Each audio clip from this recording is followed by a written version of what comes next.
চ্যানেলে আপনাকে স্বাগত। বছরের ন্যায় ঠাকুরের মহানির্যান মহামহোৎসবে এই অমৃতক্ষণে মহেন্দ্রক্ষণে পাটবাড়ির সেবকবৃন্দ কর্তৃক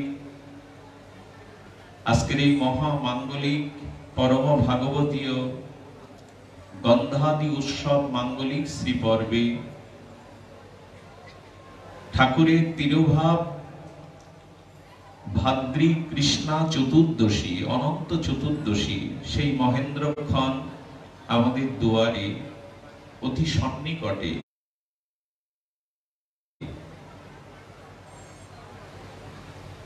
ঠাকুরের সেই নির্যানের এই মহা অমৃত যোগে মহেন্দ্রক্ষণে আমরা তার তিরোভাব সূচক একটু উচ্চারণ করব।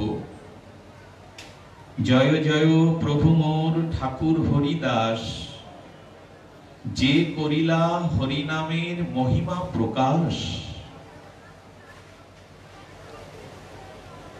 গৌর ভক্তগণ মধ্যে সর্ব অগ্রগণ্য, যার গুণ গাইয়া কান্দে স্বয়ং শ্রীকৃষ্ণ চৈতন্য।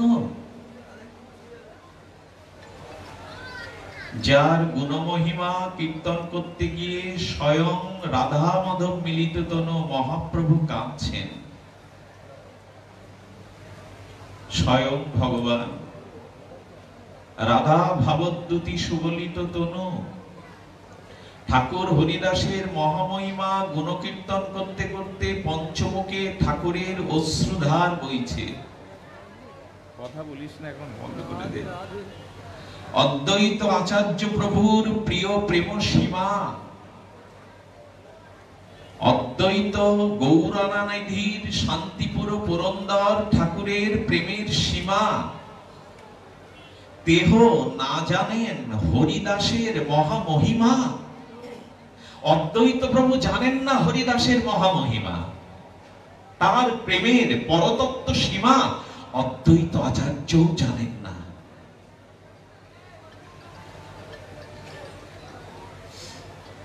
নিত্যানন্দ চাঁদ যারে প্রাণহেন জানে, পতিত উদ্ধারণ অভিন্ন চৈতন্য তনু প্রেমদাতা নামদাতা নিতায়ের প্রাণ সম হরিদাস। বলছেন যে নিত্যানন্দ চাঁদ যারে জানে প্রাণ সম, চরণ পরশে মহি ধন্য ধন্য মানে। ছিল হরিদাসের আতুল রাতুল দেব বন্দিত চরণ যে ধুলিতে পড়েছে, যে ব্রহ্মাণ্ডে পড়েছে, সেই ব্রহ্মাণ্ড ধন্য করেছেন ঠাকুরের চরণে স্পর্শ দ্বারা। এটি মহাজনের অনুভব। হরিনাম মহামন্ত্র কে শোনাবে আর? আমরা শ্রীমান চৈতন্য মহাপ্রভুর কাছে এখন প্রশ্ন করি, আসুন সকলে জিজ্ঞাসা করি, প্রভু তুমি অশ্রু সজল নয়নে বড় বিরহ কাতর হৃদয়ে বলছেন, হরিদাস চলে গেল, প্রাণে বাঁচা ভার, তুমি বাঁচতে চাইছো না কেন? তোমার প্রাণটা বেরিয়ে যেতে চাইছে কেন? মহাপ্রভু উত্তরে বলছেন, হরিদাস ছেড়ে গেল প্রাণে বাঁচা ভার, এমন মধুময় প্রেমময় হরিনাম কে শোনাবে আর? প্রভু আর ভক্ত নাই তোমার? গৌর পরিকরের মধ্যে তোমার আর ভক্ত নাই হরিনাম শোনাবে? সকলে আছে বটে, হরিদাসের মতো কেহ নাই। কেন জানেন? চৈতন্য মহাপ্রভু বলেছিলেন, শোনো শোনো নিত্যানন্দ, শোনো হরিদাস, সর্বত্র আমার আজ্ঞা করো হে প্রকাশ, জীবের দ্বারে দ্বারে গিয়া করো এই ভিক। আচ্ছা প্রভু, তুমি হরিদাসকে পাঠাচ্ছ কেন? এই বৃদ্ধ নিষ্কিঞ্চন গুহার মধ্যে পড়ে যে হরিনাম করে, তুমি তার দাঁড়ে দাঁড়ে পাঠাচ্ছ কেন? বলে আমার মূল কার্য তো হরিদাসকে নিয়ে, যুগ ধর্ম জীব ধর্ম হরিনাম প্রচার হরিদাসকে নিয়ে। কেন প্রভু? বলেন আমার হরিদাসের মহিমা তোমরা জানো না। অনাদি কৃষ্ণ বহির্মুখ, অনাদি যুগের অপরাধ পাপে যার চিত্ত আক্রান্ত, যিনি জন্ম জন্মান্তরের ভগবত ভক্তি বিমুখ, সেই বিষয়ী আত্মস্খলিত আত্মপতনশীল কোন কৃষ্ণ বিমুখ জীব যখন দুয়ার খুলে দেখবে, তার দুয়ারে হরিদাস দাঁড়িয়ে, হরিদাসকে দেখা মাত্র অনন্ত কৃষ্ণ বিমুখ জীবের মুখে অনায়াসে কৃষ্ণ নাম আসবে। যাহারে দেখিলে মুখে আইসে কৃষ্ণ নাম, কে সে? যাহারে দেখিলে মুখে আইসে কৃষ্ণ নাম। একমাত্র হরিদাসকে দেখলে এই অবস্থা হতো, তাকে যে দেখতো তার মুখে অনায়াসে হরিনাম চলে আসতো। মহাপ্রভু বললেন আমার হরিদাসের বদনটা যে একবার দেখেছে, দুয়ার খুলে যে হরিদাসের বদন পানে একবার নয়নের দিকে তাকিয়েছে, সে কৃষ্ণ না বলে থাকতে পারবে না, কৃষ্ণ তাকে বলাবেই হরিদাস। এই জন্য প্রাণে বড় ভার হয়ে গেছে। প্রভু বললেন যাও হরিদাস, তোমাকে নিজ হাতে বালি দিয়ে চলে এসছি, তুমি চলে গেছে তো, তবে জেনে রাখো আমিও তোমার পিছু পিছু আসছি, আমিও বেশি দিন থাকবো না। প্রভু থাকেননি, হরিদাস চলে গেল, প্রাণে বাঁচা ভার। ভগবান এই কথাটি অন্য কারো জন্য বলেননি, কারণ আমার যত কাজ হরিদাস তোমাকে নিয়ে, তোমার মতো দৈন্য আত্মীয় উৎকণ্ঠা এই জগতে অন্য কোন ভক্তের নাই। তাই প্রভু খুব দীপ্ত কণ্ঠে বলে চলেছেন হরিদাস আছিল পৃথিবী শিরোমণি। স্বয়ং শ্রীকৃষ্ণ চৈতন্য মহাপ্রভুর মুখ নির্গলিত এই বিশেষণ, হরিদাস আছিল পৃথিবী শিরোমণি। তাহা বিনা রত্ন শূন্য হইল মেদিনী। ওগো ধরাতল, ওগো বিশ্ব ব্রহ্মাণ্ড, তোমার মুকুটমণি ছিল আমার নামাচার্য হরিদাস, তার বিদয়ে আজ এই ধরা মুকুট শূন্য হয়ে গেল। এই জন্য বলছেন জয় জয় হরিদাস কর হরিধ্বনি, এত বলি মহাপ্রভু নাচায়ে আপনি। হরিদাসের মহা মহিমা কীর্তন করতে করতে প্রভু প্রেমাবিষ্ট হয়ে নাচছেন।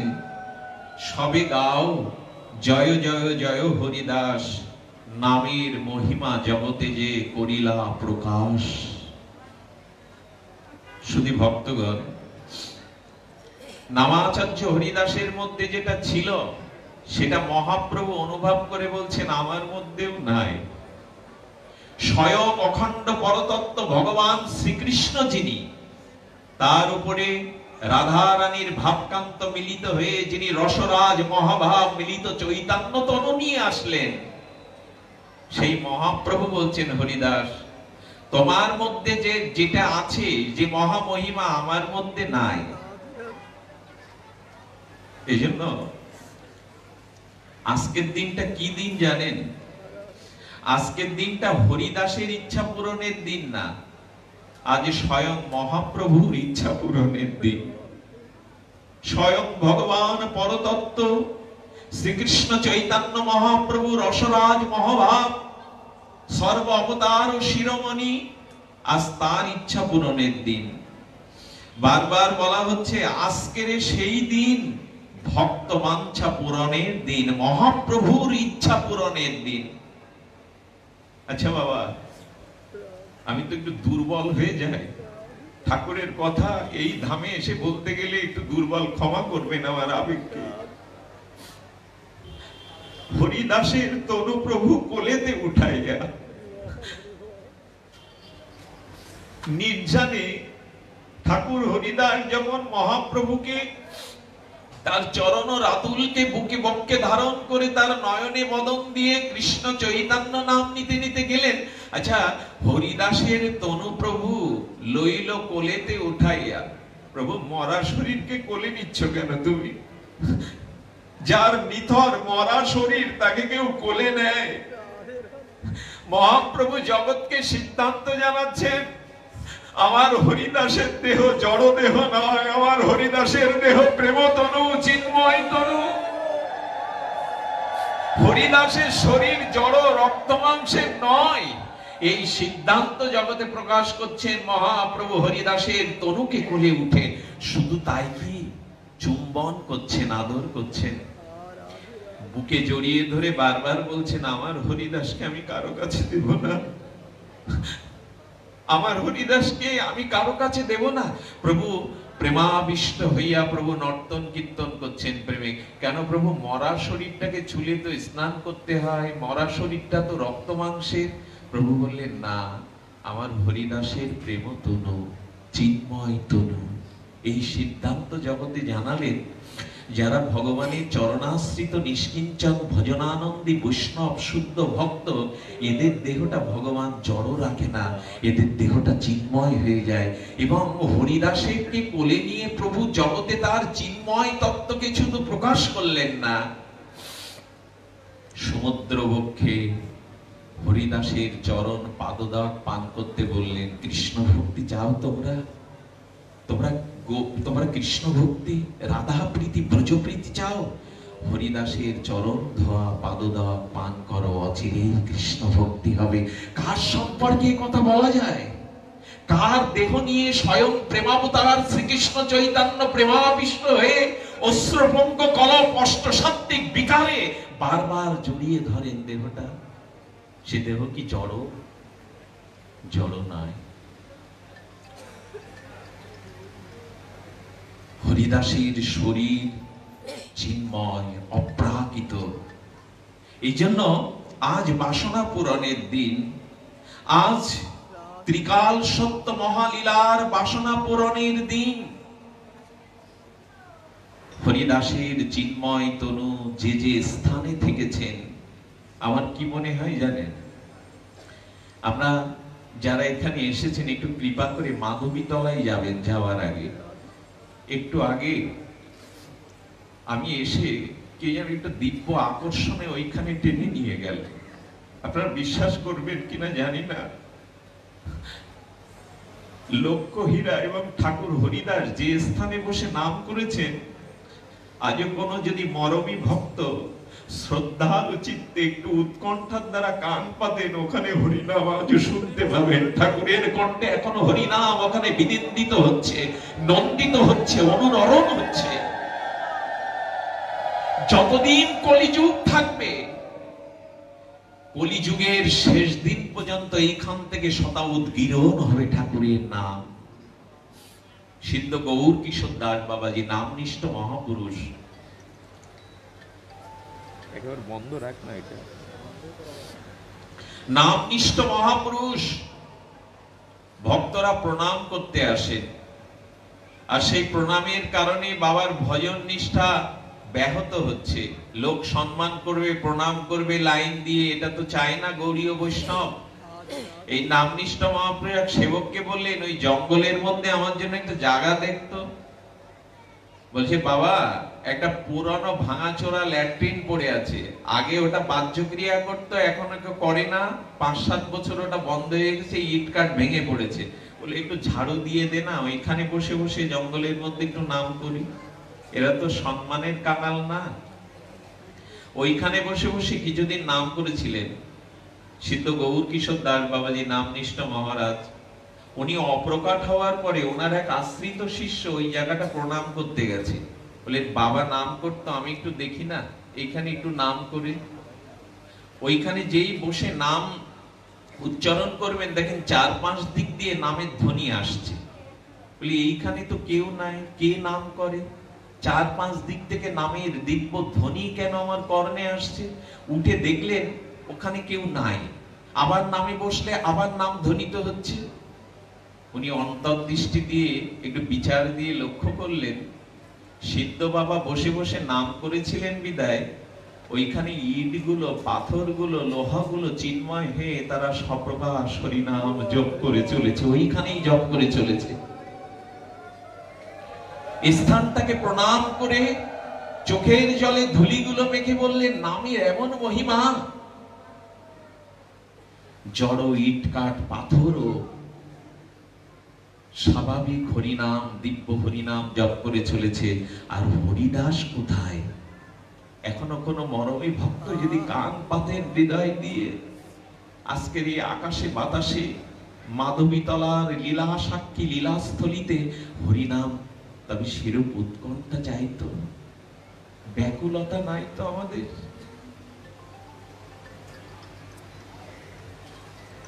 শ্রবণের মতো আমাদের তো কর্ণ নাই, আমাদের উৎকণ্ঠা ব্যাকুলতা তো নাই। আজও শোনা যায়, আজও সেই নিত্য সপ্রকাশ ধর্মী হরিনাম এখানে উচ্চারণ হচ্ছে, কিন্তু আমরা উপলব্ধি করতে পারি না। এখন কোন গুণাবলীগুলো মহাপ্রভুর মধ্যে নাই যেটা হরিদাসের আছে? মহাপ্রভুর ইচ্ছা পূরণের দিন কেন জানেন? মহাপ্রভু হরিদাসের তনু কোলে উঠে প্রেমাবিষ্ট হয়ে নৃত্য করলেন কেন জানেন? হরিদাস, যতবার তোমাকে একটু বুকে আলিঙ্গনের জন্য এগিয়ে গেছি,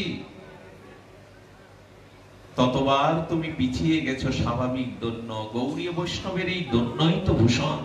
যার দৈন্য নেই, তার দৈন্যময় জীবন নেই, তার গৌর প্রেম নেই, তার হরিনাম নেই, তার ব্রজভক্তি নেই, যার ভিতরে দৈন্য নেই, এই দৈন্যেরই মূর্তিমন্ত সাক্ষাৎ বিগ্রহ হরিদাস।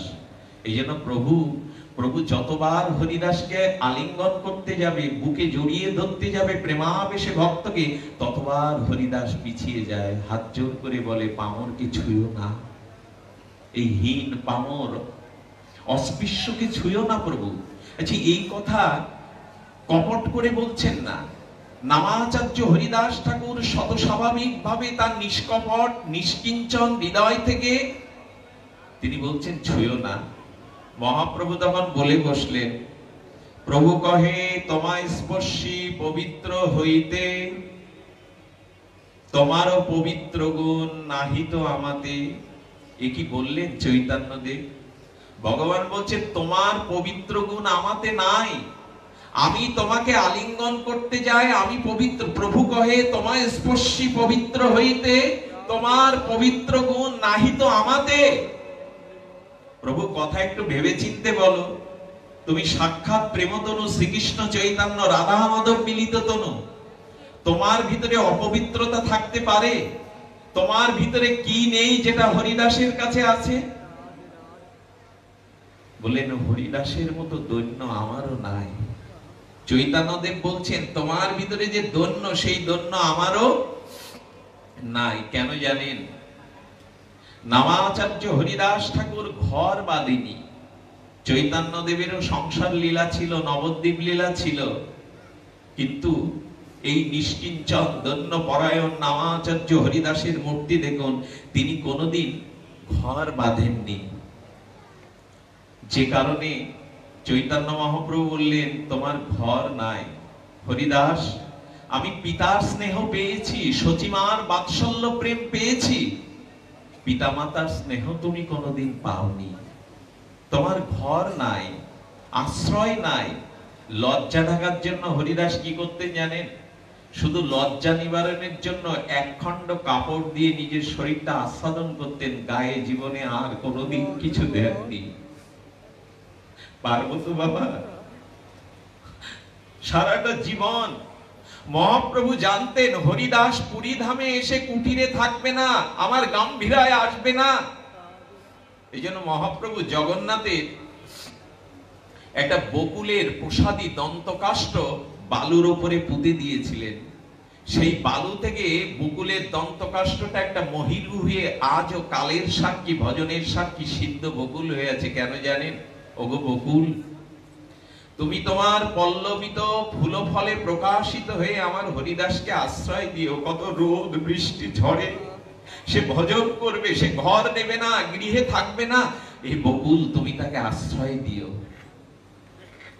সিদ্ধ বকুল তলায় হরিদাস ঠাকুর রোদ বৃষ্টি ঝড়ে ভজন করেছে। প্রভু বললেন, তোমার ভিতরে এমন দৈন্য আমারও নাই। আমার গৃহ আছে, আমার গাম্ভীরা আছে, আমার সন্ন্যাসী নাম শ্রীকৃষ্ণ চৈতন্য, আমার গৌরিক বসন আছে হরিদাস। তোমার ঘর নেই, বসন নেই, আশ্রয় নেই, নিষ্কিঞ্চন পথের ধুলাই কাটিয়ে দিলে, এমন দৈন্য তো আমার নাই। আচ্ছা হরিদাস, তুমি জগন্নাথ দর্শনে যাও না কেন? এখানেই আছো, জগন্নাথ দর্শনে যাও না কেন? প্রভু, আমার এই অস্পৃশ্য পামর শরীরের ছায়াও যদি জগন্নাথের ভক্তদের গায়ে পড়ে, সেদিন অস্পৃশ্যতার দোষে জগন্নাথের সেবকবৃন্দের কাছে জগন্নাথ সেবা নেবে না। প্রভু, আমার তো ভজন নাই, আমার তো স্বীকৃতি নাই, কিন্তু এই নিন্দ কর্ম কলেবার এই পামর অস্পৃশ্য শরীরটা যদি জগন্নাথের কোন সেবকের ছায়াও পড়ে, আমার মুখের দিকে যদি কোন জগন্নাথের সেবক জাগায়, অস্পৃশ্য দোষে তার সেবা নেবে না জগন্নাথ। এত বড় দন্য, এত বড় দীনতা। এই জন্য দন্যের মূর্তিমন্ত বিগ্রহ হরিদাস। তাই প্রভু বললেন, তোমার মতো দন্য আমারও নেই হরিদাস।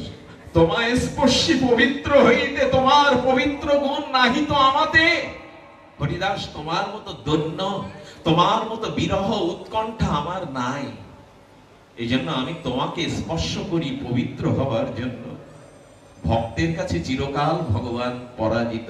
অহং ভক্ত পরাধীন।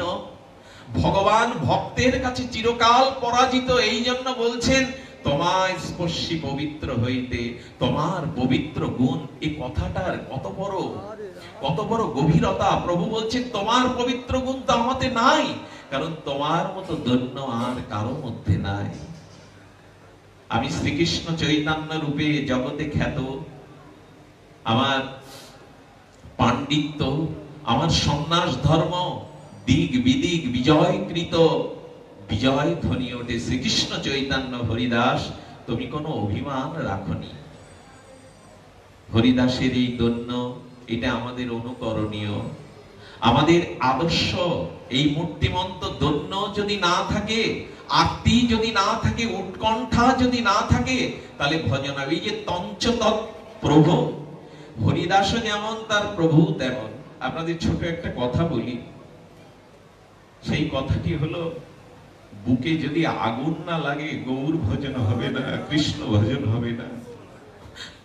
আমাদের আগুন লাগেনি জানেন, বিরহের অনলে আগুনে যার হৃদয় পড়েনি, তার কৃষ্ণ ভজন হয় না। পড়েছিল রাধা ঠাকুরানী, পড়েছিল মহাপ্রভুর, কেমন জানেন,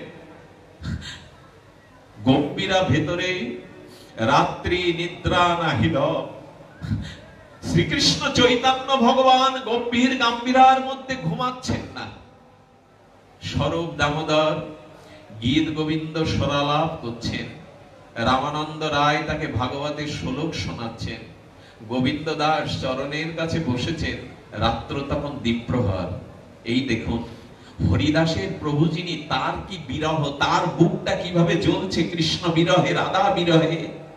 গম্ভীর গম্ভীরায় গাম্ভীরা নাথ, রাত মধ্যরাত পর্যন্ত স্বরূপের গান, রামানন্দের শ্লোক। প্রাণটা যখন রাত্র দ্বীপ্রহর, তখন অনুভবী স্বরূপ বলছে, এসো তো প্রভু। প্রভুর হাত ধরে শুয়ে দিচ্ছেন, মাথায় বালিশ নেন না প্রভু। 12 বছর মাথায়, আমাদের ভগবানকে দেখুন, মহাপ্রভু 12 বছর মাথায় বালিশ দেন না। স্বরূপ হাত জোরে ডেকে বললেন, একটু ঘুমাও। আর কত কাঁদবে, আর কত পূর্বে বিরহে, শরীরটা রাখো। কোথায় শোয়ালেন জানেন? কলার সরলি, কদলী পাতার, কলার পাতার মাঝখানে যে ডাটাটা, ওইটা রৌদ্র শুকিয়ে পুরাতন একটা পাতলা কাপড়, প্রসাদী কাপড় জুড়ে দিয়ে যে কাঁথাটা ছিল, ওই কাঁথায় প্রভুকে শোয়াচ্ছে। কলার মাঝখানের সরসীর চিকন ডাটাটা, ওইটা দিয়ে কাঁথা তৈরি করা আমার গৌর ভগবান। ওর উপরে মাঝে মাঝে প্রেমময় তনুটা রাখে। আমার সচিমা বলেছিল, স্বরূপ আমার নিমাই মাথায় বালিশ দেয় না, আমার নিমাই তোরা ওই কদলি পাতার ডাটা চিকিয়ে সেই কাঁথার উপরে আমার বাপকে রাখিস। বললেন, মা স্বীকার করে না প্রভু। মধ্যরাত্রে বলছি একটু ঘুমাও প্রভু, একটু তো বিশ্রাম নাও। স্বরূপ দামোদর চলে গেল বিশ্রাম কক্ষে, রায় রামানন্দ গেল, ওদের চোখে ঘুম এসে গেছে। গোবিন্দ দাস দেখে বলছেন, প্রভুর চোখে ঘুম নাই। বিনিদ্র রজনী গম্ভীরানাথ গম্ভীরায় বসে বসে কৃষ্ণ কৃষ্ণ বলে কেঁদে চলেছেন অশ্রুনীরে। হঠাৎ করে প্রভু উঠেছেন। প্রভু বসে বসে কৃষ্ণ নাম করছিলেন, উঠে যেন দরজাটা খুঁজছেন, একটু বাইরে যাবেন। কৃষ্ণ প্রেম তাকে ভেতরে থাকতে দিচ্ছে না, বাইরে যাবে। কিন্তু কিন্তু তিন দুয়ার দেওয়া। প্রভু করেছেন কি, দুয়ার না পেয়ে, বাইরে না যেতে পেরে কৃষ্ণ কৃষ্ণ ভিত্ত মুখ সুর বসে ক্ষত হয় সব। প্রভুর মুখটা ওই প্রাচীরের দেয়ালে পড়ে কৃষ্ণ কৃষ্ণ বলে ঘর্ষণ করতে করতে ঝরঝর করে মুখ দিয়ে রক্ত ঝরছে। হে কৃষ্ণ, হে প্রাণনাথ, আমাকে তোমার চরণে নাও, তোমার কাছে নাও, আমি বাইরে যেতে পারছি না। ভিত্ত মুখ শিরগসে রক্ত ক্ষত হয় সব, সমস্ত মুখটা রক্তাক্ত হয়ে ঝরঝর করে রক্ত পড়ছে। গোবিন্দ বলছে, গোগায় কে? কে গোগায়? কৃষ্ণ বলে উঠে দেখে মহাপ্রভু বাইরে যেতে না পেরে তিন দুয়ারে মুখটা ঘর্ষণ করছে রক্ত। বাবা, এ কি ব্যাখ্যা করার কথা? এ কি ব্যাসাসনে বসে ভাষা দিয়ে বলবার কথা? সকলের চোখে ঘুম আছে। চৈতন্য চন্দ্র রাধা বিরহে কৃষ্ণ কৃষ্ণ বলতে দেয়ালে মুখ ঘষছেন, তার ঘুম নেই। ভিত্ত মুখ শিরগসে ক্ষত হয় সব। গোবিন্দ দাস উঠে রামানন্দকে ডাকছেন, স্বরূপকে ডাকছেন, দেখে যান। প্রভু দেয়ালে মুখ ঘষতে ঘষতে, ভিত্তে মুখ ঘষতে ঘষতে রক্ত ঝরঝর করে পড়ছে। স্বরূপ রামদার এসে জড়িয়ে ধরলেন, প্রভু কেন এত কাঁদো? কেন এত বিরহ উৎকণ্ঠায় ব্যাকুল হও? তোমার মুখ দিয়ে যে ঝরঝর করে রক্ত ঝরছে। প্রভু বললেন, আমি বাইরে যেতে চেয়েছিলাম, পারিনি। কৃষ্ণ প্রেম আমাকে বাইরে টেনে নিয়ে যায়, আমি যেতে পারিনি। দেয়ালগুলো বাধা দিচ্ছিল, তাই তো মুখ ঘষেছিলাম। এই হলো গৌর অনুরাগ, এই হলো কৃষ্ণ অনুরাগ, এই হলো ব্রজ অনুরাগ। আরেক দিনের ঘটনা, সন্ধ্যাবেলায় রামানন্দ বসেছেন, স্বরূপ বসেছেন, গীত গোবিন্দ অনুভবী স্বরপাত সুরলহরীতে তিনি শোনাচ্ছেন সুরালাপ করে। রামানন্দ মাঝে মাঝে, উনি তো শ্লোক বলেন, শ্লোক বলছেন। আর গোবিন্দ দাস প্রভুর চরণে বসে বসে, প্রভু কাঁদেন, হাসেন, গড়াগড়ি দেন অষ্টসাত্ত্বিক বিকারে। হ্যাঁ, আবার মধ্যরাত্রে প্রভুকে ধরে এনে একটু কলার বাসনার উপরে, চিকুরের উপরে প্রভুকে দিয়েছেন, একটু ঘুমাও প্রভু। ঘুম নেই। রাত তখন তীব্রহার, রাত ৩টা বাজে। গোবিন্দ দাসের একটু তন্দ্রা নেমে এসছে। প্রভু উঠেছেন। তিন দিকে প্রাচীরের দুয়ার, তিন দিকে দুয়ার। প্রভু যাহেন বাহিরে। আমাকে একটু বলতে পারেন, তিন দিকে দুয়ার দেওয়া থাকলে, একদিকে প্রাচীর উঁচু প্রাচীর থাকলে বাইরে গেল কি করে প্রভু? বললেন, ও ব্যাখ্যা আমাদের কাছে নাই। যার চিত্ত মন কৃষ্ণ বিরহ নলে পুড়ছে, যিনি দিন রাত হা স্বামিনী হা স্বামিনী হে রাধে হে রাধে বলে বিরহ তাপে কাঁদছেন, তাকে কোনো প্রাচীর বাধা দিতে পারে? তাকে কোনো দরজা বাধা দিতে পারে? ফণিদা, আমার তাপস মামাজি মন্দিরের যারা সেবক, তারা বলছেন, দাদা আমরা প্রচারটা দিচ্ছি না, এবছর এখনো সব স্বাভাবিক হয়নি। আমরা ঠাকুর হরিদাসের নির্জানে ব্যাপক করে প্রচার দিতে পারছি না। আমি মনে মনে বললাম, আটকাতেও পারবে না তোমরা, যারা আমার ঠাকুরকে একবার ভালোবেসেছে, হৃদয়ে বসেছে। বছরের এই একটি দুটি দিন এই পরিমণ্ডলে এই সিদ্ধ তমালে, এই সিদ্ধ ভজনস্থলী মাধবীলতাকে আকর্ষণ করে আনবে, তাদের ঘরে বেঁধে রাখা যাবে না। যায়ও নি আপনাদের। মহাপ্রভু তিন দুয়ার কপট বন্ধ উঁচু প্রাচীর প্রভু উৎক্রমণ করে উল্লঙ্ঘন করে বাইরে এলেন। প্রভু যখন এই বাইরে যে কি করে এলেন এর ব্যাখ্যা আমি আপনাদের দিতে পারবো না, তবে একটা ব্যাখ্যা আছে। একটা কৃষ্ণ বিরহ যার বুকে, রাধা বিরহ যার বুকে, উৎকণ্ঠা ব্যাকুলতা যার বুকে, এই পৃথিবীর কোন দুয়ার তাকে আটকে রাখতে পারে না। একটা তুলো যেমন বাতাসে উড়ে গিয়ে পড়ে, মহাপ্রভুর দেহটা তো প্রেমতনুময়, রাধাভাবে বিবাহিত, মাথুর বিরহে কাতরা মহাপ্রভুর শরীরটা উল্লঙ্ঘন করে বাইরে যেখানে পড়লেন, মহাপ্রভু ওখানে পড়ার পরে তার মুখ দিয়ে সাদা গেজা বেরোচ্ছে, ফেনা। মুখ দিয়ে সাদা ফেনা বেরোয় কার? প্রভু গো গো করছেন, হা কৃষ্ণ, হা কৃষ্ণ, হে প্রাণনাথ, কোথায় তুমি? দেখা দাও প্রাণনাথ। হৃদয়ের উৎকণ্ঠা আর্তিতে বিরহ তাপে দগ্ধীভূত মহাপ্রভুর মুখ দিয়ে ফেনা বেরোচ্ছে সাদা, আর চোখ দিয়ে রক্তিম প্রেমাশ্রু বুক ভেসে যাচ্ছে। প্রভু ওখানে গো গো করছে, রক্ত লোমকূপে রক্তগম দন্তসা ফলে। আর কি হয়েছে? ওইখানে কিছু কালিন্দ দেশীয় গাভী ছিল। কিছু গাভীরা জগন্নাথের মন্দিরের বাইরে বাধা থাকে, প্রসাদাদি পায়। গাভীগুলো দেখছে কে যেন শুয়ে গোগরাচ্ছে কৃষ্ণ কৃষ্ণ বলে। কালো কালিন্দি কলিঙ্গ দেশীয় গাভীগুলো মহাপ্রভুর গায়ে গিয়ে জিভ দিয়ে চেটে চেটে বলছেন, আমাদের তো হাত নাই তোমার চরণ সেবা করবার। প্রভু রাধা বিরহে, কৃষ্ণ বিরহে এই বিনিদ্র রজনীতে তোমার মুখ দিয়ে প্রেমের ফেনে বিল গেজা বেরোচ্ছে। তোমার হস্তপদ কুর্মাকৃতি হয়ে যাচ্ছে। ভাষাগুলো এমন দিয়েছেন, মহাপ্রভুর হস্তপদটা যেন একটা কুষ্মাণ্ড ফল। মহাপ্রভুর লোমকূপ দিয়ে রক্ত বেরোচ্ছে, অস্থি সন্ধি মজ্জাগুলো খণ্ডিত হয়ে প্রভুদের গাভীগুলো চাটছে আর শুকছে। ওরা ঘিরে ধরে মহাপ্রভুর অঙ্গগন্ধ নিচ্ছে, মহাপ্রভুর প্রেমের ছোঁয়া নিচ্ছে।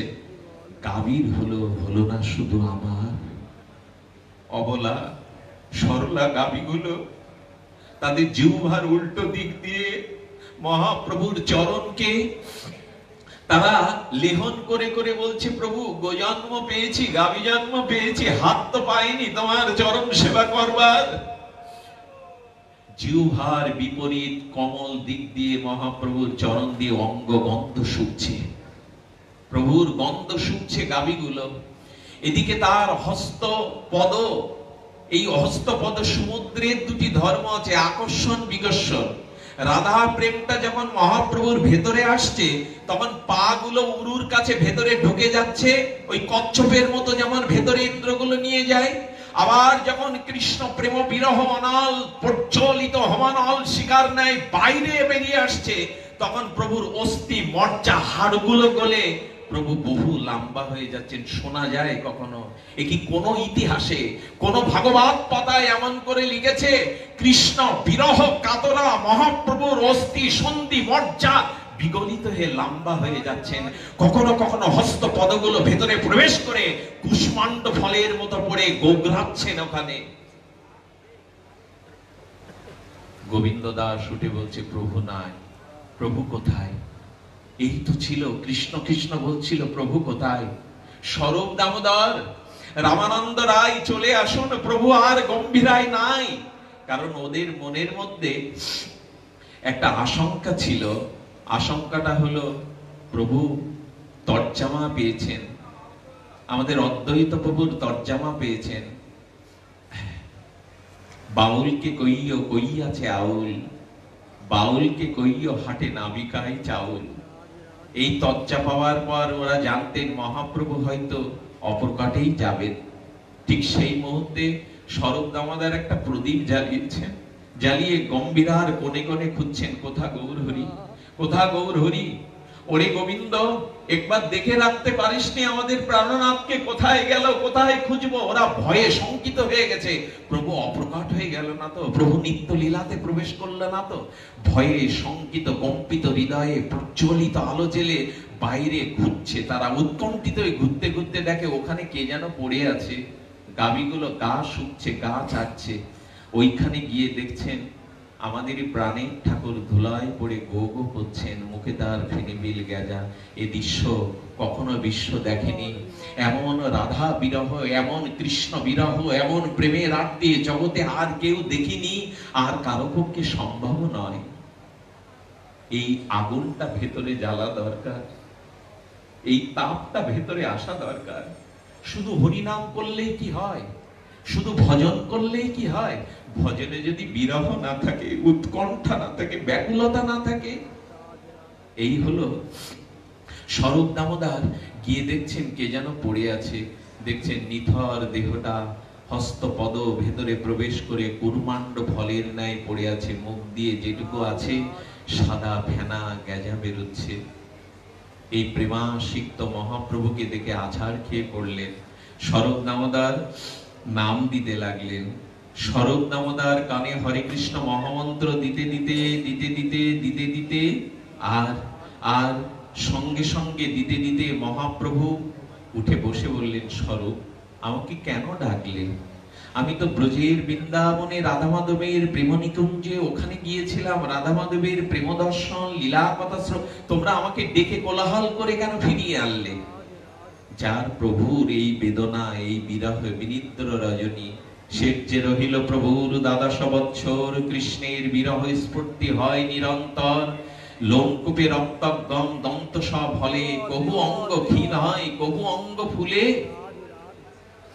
গম্ভীরা ভেতরে নাহি নিদ্রালভ, ভিত্ত মুখ শিরগসে, ক্ষত হয় সব। এই হলো আমার প্রভুর বেদনা। তাহলে হরিদাসের কি হবে? আর দিন মহাপ্রভু তার ঠায় আইলা। মহাপ্রভু এসেছেন। আমার মনে হয় কি জানেন, হরিদাসের দৈন্য, তার নাম মহিমার মহিমা দেখুন। হরিদাস তার ভজন সিদ্ধ কুটিরে বসে, বগলে বসে কি পান? জগন্নাথের অধরামৃত আর মহাপ্রভুর মুখের প্রেমামৃত, এই দুটোই জায়গায় বসে পান। হরিদাস যাবে কেন? আচ্ছা, ভগবান সবসময় ভক্ত কি তোমার কাছে যাবে? তুমি ভক্তের কাছে আসবে না? হ্যাঁ, মহাপ্রভু অভয় দিয়ে বললেন, অন্যান্য যুগে ভগবানের জন্য তোমরা ঘর ছাড়া হয়ে রাস্তায় প্রান্তরে তীর্থে ঘুরে বেড়েছো। আমি প্রতিজ্ঞা করছি এবার আমার কাছে তোমাদের আশা লাগবে না। আমি গৌর ভগবান স্বরূপে নয়, ভক্ত স্বরূপে তোমাদের দ্বারে দ্বারে যাব। তোমরা আমাকে কি খুঁজবে? আমি তোমাদের খুঁজে বেড়াবো। চৈতন্য দেবের অবদানটা শুনুন। তোমরা জন্ম জন্মে কৃষ্ণ বিরহে, ভগবান বিরহে আত্মী উৎকণ্ঠায় কেঁদেছ। তাই ভগবান তোমাদের ভক্তের অশ্রু জলের কাছে ঋণ হয়ে গেছে। চৈতন্য দেবেনে বললেন, এবার আমার কাঁদবার পালা। তোমরা ভগবানের জন্য এই যুগে কি কাঁদবে? আমি তোমাদের জন্য বুক ভাসাবো, আমি তোমাদের জন্য কাঁদবো। এই হলো আমার গৌর। তিনি তো ভগবান স্বরূপে আসেননি, তিনি ভক্ত স্বরূপে এসেছেন। ভক্তিকে সাথে নিয়ে, ভক্তিকে যাজন করে ভক্ত স্বরূপে এসে দেখালেন ভক্তের মহিমা, ভক্তের উৎকণ্ঠা, ভক্তের বিরহ, প্রকৃত ভক্তের তাৎপর্য। হরিদাস ঠাকুরের কাছে মহাপ্রভু এসে বললেন, নমস্কার করিতেহ কইল নিবেদন। হরিদাস তুমি কি অসুস্থ? গোবিন্দ দাস বলছেন, 3টে দিন তুমি প্রসাদকে ফিরিয়ে দিয়েছো, প্রসাদ পাওনি কেন? তুমি কি অসুস্থ? নমস্কার করিতেহ কইলে নিবেদন। মহাপ্রভু প্রণত হয়ে বলছেন, শরীর সুস্থ মোর, অসুস্থ বুদ্ধি মন। আচ্ছা, হরিদাস ঠাকুর যদি বলে আমার মন অসুস্থ, মেনে নেবেন তো? মন অসুস্থ কাদের? আমার মতো বিষয়ী কীটদের তো, নরাধমের তো, যার ভজন নেই, যার উৎকণ্ঠা নেই, যার বিরহ ব্যাকুলতা নেই, যার সদাচার নেই, নাম ভজন নেই, প্রেম নেই, সাধু সঙ্গ নেই, হরিনাম হরিকথা নেই, তাদেরই চিত্ত তো দূষিত, তাদেরই চিত্ত তো অসুস্থ। যিনি দিন রাত 3 লক্ষ নাম করেন, মহাপ্রভুর দৈন্য প্রেমে আত্মীতে যার প্রতিটি নিঃশ্বাস প্রশ্বাস বয়, তিনি বলছেন আমার মন অসুস্থ। কেন বললেন হরিদাস এই কথাটা? আমার মন বুদ্ধি অসুস্থ। হরিদাসের মন বুদ্ধি অসুস্থ এ কথা কেউ মেনে নেবে? ভক্তের জীবন অসুস্থ বুদ্ধি মন কবে জানেন? ভক্ত সেই ক্ষণটাকে, সেই মুহূর্তটাকে, সেই দিনটাকে অসুস্থ মনে করে। আমার বুদ্ধি অসুস্থ, আমার মন অসুস্থ যে মুহূর্তটুকু তার ভজন বিনা ব্যয় হয়, হরি কথা বিনা, হরি নাম বিনা ব্যয় হয়, সেই মুহূর্তটাই সে অসুস্থ হয়। আমি জীবনে প্রথম জানলাম ঠাকুর হরিদাসের কাছে, যিনি ভজন করছেন না ওই সময়টাই তার মন বুদ্ধি অসুস্থ হয়ে যাচ্ছে। ভজনে না থাকলে আমাদের চিত্তমন বলবান মতমত্ত হস্তির মতো টেনে নিয়ে যাবে। এই জন্য স্মতব্য সততং বিষ্ণু স্মাতব্য না যাতুচিত। ভগবান বলছেন সর্বদা ভগবানকে স্মরণ করবে। যত মুহূর্তং ক্ষণং বাপি বাসুদেব ন চিন্তায়েদ। মহাপ্রভু দর্শনে বললেন খাইতে শুইতে উঠিতে বসিতে যথা তথা নাম লাও। নিত্য নিরন্তর নাম সংকীর্তন করেও হরিদাস বলছেন প্রভু আমার মন বুদ্ধি অসুস্থ হয়েছে। কৃষ্ণ কথা যার নাই, হরি নাম যার নাই, সাধু সঙ্গ যার নাই, বৈষ্ণব অনুরাগ যার নাই, তিনিই তো অসুস্থ। হরিদাস ঠাকুর বলছেন প্রভু কেন জানো? হরিদাস ঠাকুর এই জন্য অসুস্থ হয়ে বলছেন প্রভু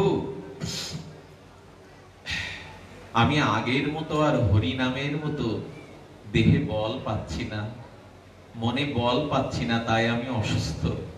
আচ্ছা হরিদাস, তোমার তো সিদ্ধ দেহ, সাধক দেহ না, তুমি 3 লক্ষ নামের আগ্রহ নিয়ে কেন নাম নিয়ে পড়ে আছো? তোমার তো সিদ্ধ দেহ, তোমার নাম মহিমা জগতে প্লাবিত হয়েছে, প্রচার হয়েছে ঝর্ণা ধারার ন্যায়, সিদ্ধ হয়েছে ভক্তগণ। তুমি কেন 3 লক্ষ নাম জপ করবে? তুমি সংখ্যা কমাতে পারো না? এই দেখুন হরিদাসের মহিমা। বলছেন প্রভু আগের মতো শরীরে বল পাই না, আগের মতো আর নাম করার মতো শারীরিক মানসিক বল পাই না, তাই সময় মতো 3 লক্ষ নাম আমি সমাপ্ত করতে পারছি না। এই হলো আমার অসুস্থ। কৃষ্ণ নাম না করা, কৃষ্ণ ভজন নিষ্ঠার সহিত না করাটাই অসুস্থ। এই শরীর অসুস্থ তো হবেই, অনিত্যম অসুখম। এ শরীর অনিত্য, এ শরীর ক্ষণভঙ্গু, এ শরীর জড়, পচা গলা মাংসপিণ্ড। এ শরীর তো অসুস্থতা নিয়েই এসেছি, জরা ব্যাধি নিয়ে এসেছি। প্রকৃত অসুস্থ কৃষ্ণ ভজন না করা, প্রকৃত অসুস্থ ভগবানের ভজন না করা।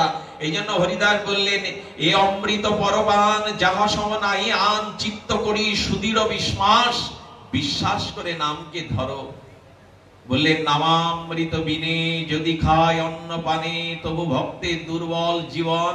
প্রভু যদি নামামৃত পান না করতে পারি তবে অন্ন পেলেও দুর্বল হয়ে যাব। প্রভু কহে বিদ্যা হইলা সংখ্যা কেন করো? এই দেখুন মহাপ্রভু যে সংখ্যা নাম ছেড়ে দাও। সিদ্ধ দেহ তুমি সাধনে আগ্রহ কেন ধরো? তুমি তো সিদ্ধ, এত সাধনে তোমার আগ্রহ কেন? আহারে গোরা প্রভু না ভুজিয়া মইন প্রেম রতন ধন। এই হলো গৌড়ীয় বৈষ্ণবের ভাষা, এই হলো ভক্তের ভাষা। অধনে যতন করি ধন ত্যাগিন, আপন কর্ম দোষে আপন মরিন। এই হলো গৌড়ীয় বৈষ্ণবের ভাষা। আমার ভজন হলো না, আমি মায়ার দাস হয়ে, আমি মায়াতে অর্থ লোভে প্রতিষ্ঠায় যশ খ্যাতিতে এই জগতের অনিত্য ভোগের দ্বারা আমি আসক্ত, আমি প্রবৃত্তিমুখী, আমি কৃষ্ণ বিমুখী। এই জন্য হরিদাস ঠাকুর বারবার বলছেন নামামৃত ছাড়া বাঁচব না প্রভু। আচ্ছা বলছেন মহাপ্রভু বলছেন হরিদাস তোমার সিদ্ধ দেহ কেন তুমি নামে আগ্রহ করছো? হরিদাসে উত্তর কি দিচ্ছেন দেখুন। এ অমৃত কথা আমাদের পান করার আজ দিন। হীন জাতিতে জন্ম মোর নিন্দ কলেবর। কি ভাষা গো, কি ধন্য গো। একবার কর্ণ দিয়ে যদি হৃদয়ে যায়, হরিদাস ঠাকুরের মর্মস্পর্শী এই অনুভব বেদ্য ভজন অনুভূতির ধন্যর ভাষা। হীন জাতিতে জন্ম মোর নিন্দ কলেবর।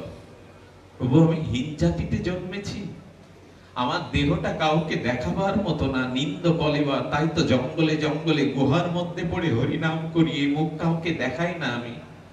নিন্দ কলেবার, হীনকর্মে রতময়ী, অধম পামর। আমি আমাদের কিছু ভক্তকে বলছিলাম, আচ্ছা হরিদাস ঠাকুর বলছেন হীন কর্মে রতময়ী, এই কথাটি অনুভব করে হৃদয় বিদারিত হচ্ছিল। হরিদাস বলছেন আমি হীন কর্মই জীবন কাটিয়ে গেলাম প্রভু। সারাটা জীবন যার ত্যাগ বৈরাগ্য হরিনামে কাটালো, সে বলছে হীন কর্মে রতময়ী, অধম পামর। প্রভু একটাও ভালো কাজ করিনি, ভজনীয় কাজ আমার দ্বারা হয়নি। নিন্দ কর্মে রতময়ী, অধম পামর শব্দটা একবার চিন্তা করুন তো। উনি কি কপাট করে লোক দেখাতে কথাগুলো বলছেন? না। হীন কর্ম করলে তুমি, বলেন গৌরকে ভালোবাসতে পারলাম না, রাধা মাধবকে হৃদয়ে ধারণ করতে পারলাম না, গৌর বলে কৃষ্ণ বলে নিজেকে হারাতে পারলাম না, এই জন্য তো এই কলেবর নিন্দা।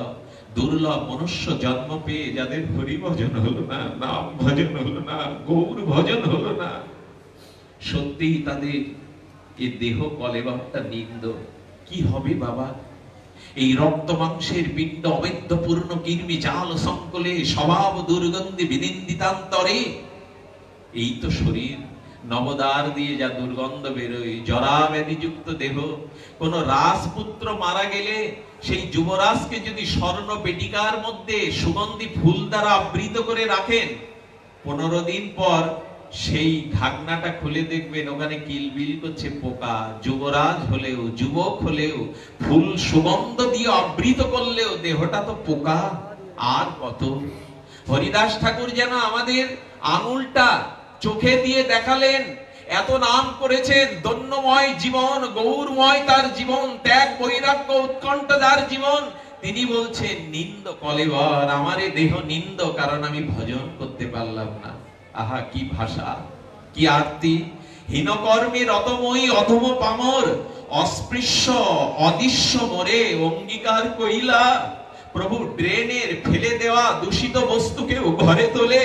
আমি তেমনি ড্রেনের দূষিত জলের মতো, আমি হেয় অপদার্থ, অস্পৃশ্য পদার্থ। তুমি গৌর তুলে এনে নাম দিয়ে আমাকে কোল দিলে, আমাকে আশ্রয় দিলে, হরি নাম দিলে। তোমার কৃপা এটা।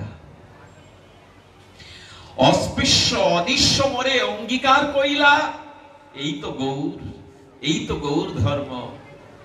আমার মহাপ্রভুর প্রেম ধর্মে যারা আসতে পারেননি তাদের জন্য বড় কষ্ট হয়, দুঃখ হয়। পতিত পাষাণ্ডী দুরমতি অতি প্রাণে না মারিল কারে, হরিনাম দিয়া হৃদয় সদিল যাচি গিয়া ঘরে ঘরে। প্রভু যাচ্ছেন, প্রভু হরিনাম বিতরণ করতে করতে যাচ্ছেন। যেতে যেতে দেখছেন এক ধোপা কাপড় কাচ্ছে, নিচকলদ ভব ধোপা। সে যখন কাপড় কাচ্ছে, আমার গৌর হরি তার ঈষৎ স্কন্দটা একটু বেঁকিয়ে হাত জোড় করেছেন। আমাকে দেখাতে পারেন বাবা কোন ভগবান এরকম একজন বদ্ধ কাপড় কাচা ধোপার কাছে গিয়ে হাত জোড় করতে? গৌর ভগবান, গৌর ভগবান ব্যতীত কৃষ্ণ ভগবান, দুর্বদল রাম, নৃসিংহ দেব, বৎস কুর্ম অবতার, কেউ এমন জীবের দুয়ারে গিয়ে হাত জোড় করে দাঁড়ায়নি আমার প্রেমময় গৌর ব্যতীত। মহাপ্রভু হাত জোড় করে ওর দিকে তাকিয়ে আছেন, ফ্যাল ফ্যাল করে তাকাচ্ছেন। প্রভুর নয়নে ছলছল করছে চোখের কোণে জল। ওই বদ্ধ বিষয়ী, সংসার আসক্ত, মায়াবদ্ধ, কৃষ্ণ বিমুখ ওই ধোপা মহাপ্রভুর দিকে তাকিয়ে বলছে, কে গো তুমি? তুমি আমার দিকে এমন করে ফ্যাল ফ্যাল করে তাকিয়ে আছো কেন? কিছু বলবে? তোমার দেখে মনে হয় তুমি অনেক দিনের চেনা। কে তুমি? বদ্ধ বিষয়ী লোকটা বলছে, তোমাকে দেখে মনে হয় তুমি আমার অনেক দিনের চেনা। হাত জোড় করে দাঁড়িয়েছো কেন? প্রভু যেন মনে মনে বললেন, তোমার কাছে একটা ভিক্ষা চাইতে এসেছি আমি। জগত বিধাতা, গতির ভট্টা, প্রভু সাক্ষী, যিনি অনন্ত বিশ্ব ব্রহ্মাণ্ডের কুল মালিক, যিনি রাধা কৃষ্ণ মিলিত তনু, ব্রহ্মা শিব, যার চরণে ধুলা পাওয়ার জন্য তপস্যা করে, সেই ভগবান বদ্ধ জীবের দ্বারে এসে যেন বললেন, আমি তোমার কাছে একটা ভিক্ষা চাইতে এসেছি, দেবে আমায়? এই বদ্ধ ধোপা বলছেন, কি চাই তোমার? কি চাই? তুমি এমন করে তাকিয়েছো কেন? মহাপ্রভু করজোরে করে বললেন, একবার কৃষ্ণ বলো। আমি ওই ভিক্ষা নিতে এসেছি, তুমি একবার কৃষ্ণ বলো। কোন ভগবান তো এমন করে দরদ নিয়ে কাঙাল হয়ে দাঁড়াননি আমাদের পাশে। বদ্ধ জীবকে বলছেন একবার কৃষ্ণ কহ। সন্ন্যাসী, তোমাকে দেখে মনে হয় সব ফেলে কৃষ্ণ বলি, কিন্তু আমার সময় নেই বলবার। আমি বলতে পারবো না, তুমি চলে যাও। তুমি বেশিক্ষণ থাকলে আমার কাজ ভুল হয়ে যাবে, সংসার ভুল হয়ে যাবে, দেহস্মৃতি ভুল হয়ে যাবে। তুমি চলে যাও, এই জন্মে আমার কৃষ্ণ বলা হবে না। প্রভু আবার হাত জোড় করে নয়নে কোণে চিকচিক করে উঠল জল, একবার কৃষ্ণ কহ। এমন দরদি, এমন প্রেমময়, এমন দৈন্যের ঠাকুর আর আসেনি, আসবেও না আমাদের মাঝে।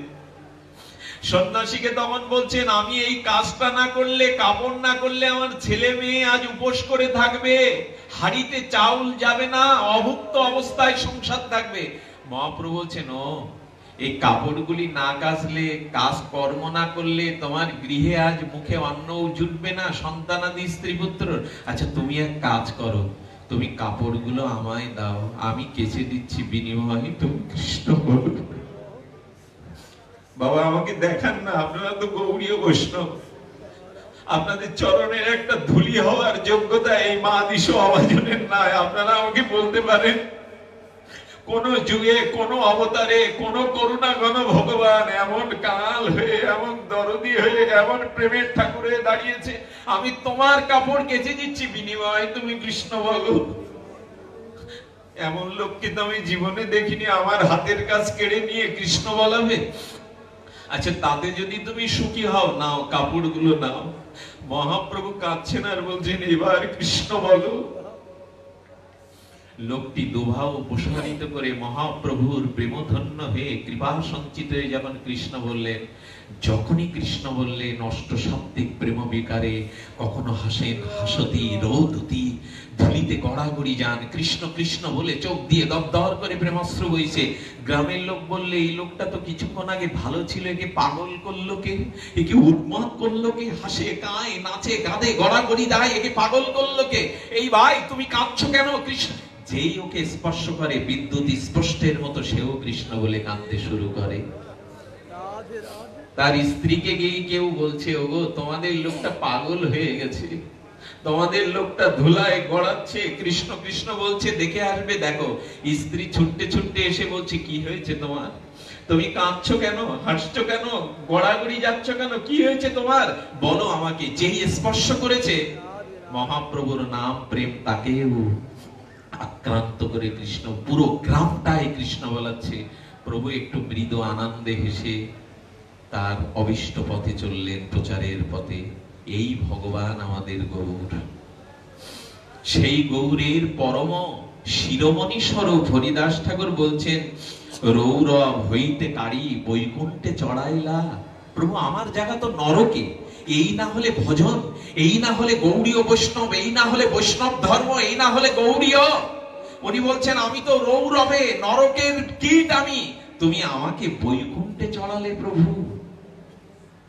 যারা গৌর ভালোবাসে না, যারা গৌর প্রেমে দীক্ষা শিক্ষা নিয়েছেন, তাদের চাই বলিহারি, তাদের ভাগ্যের বলিহারি।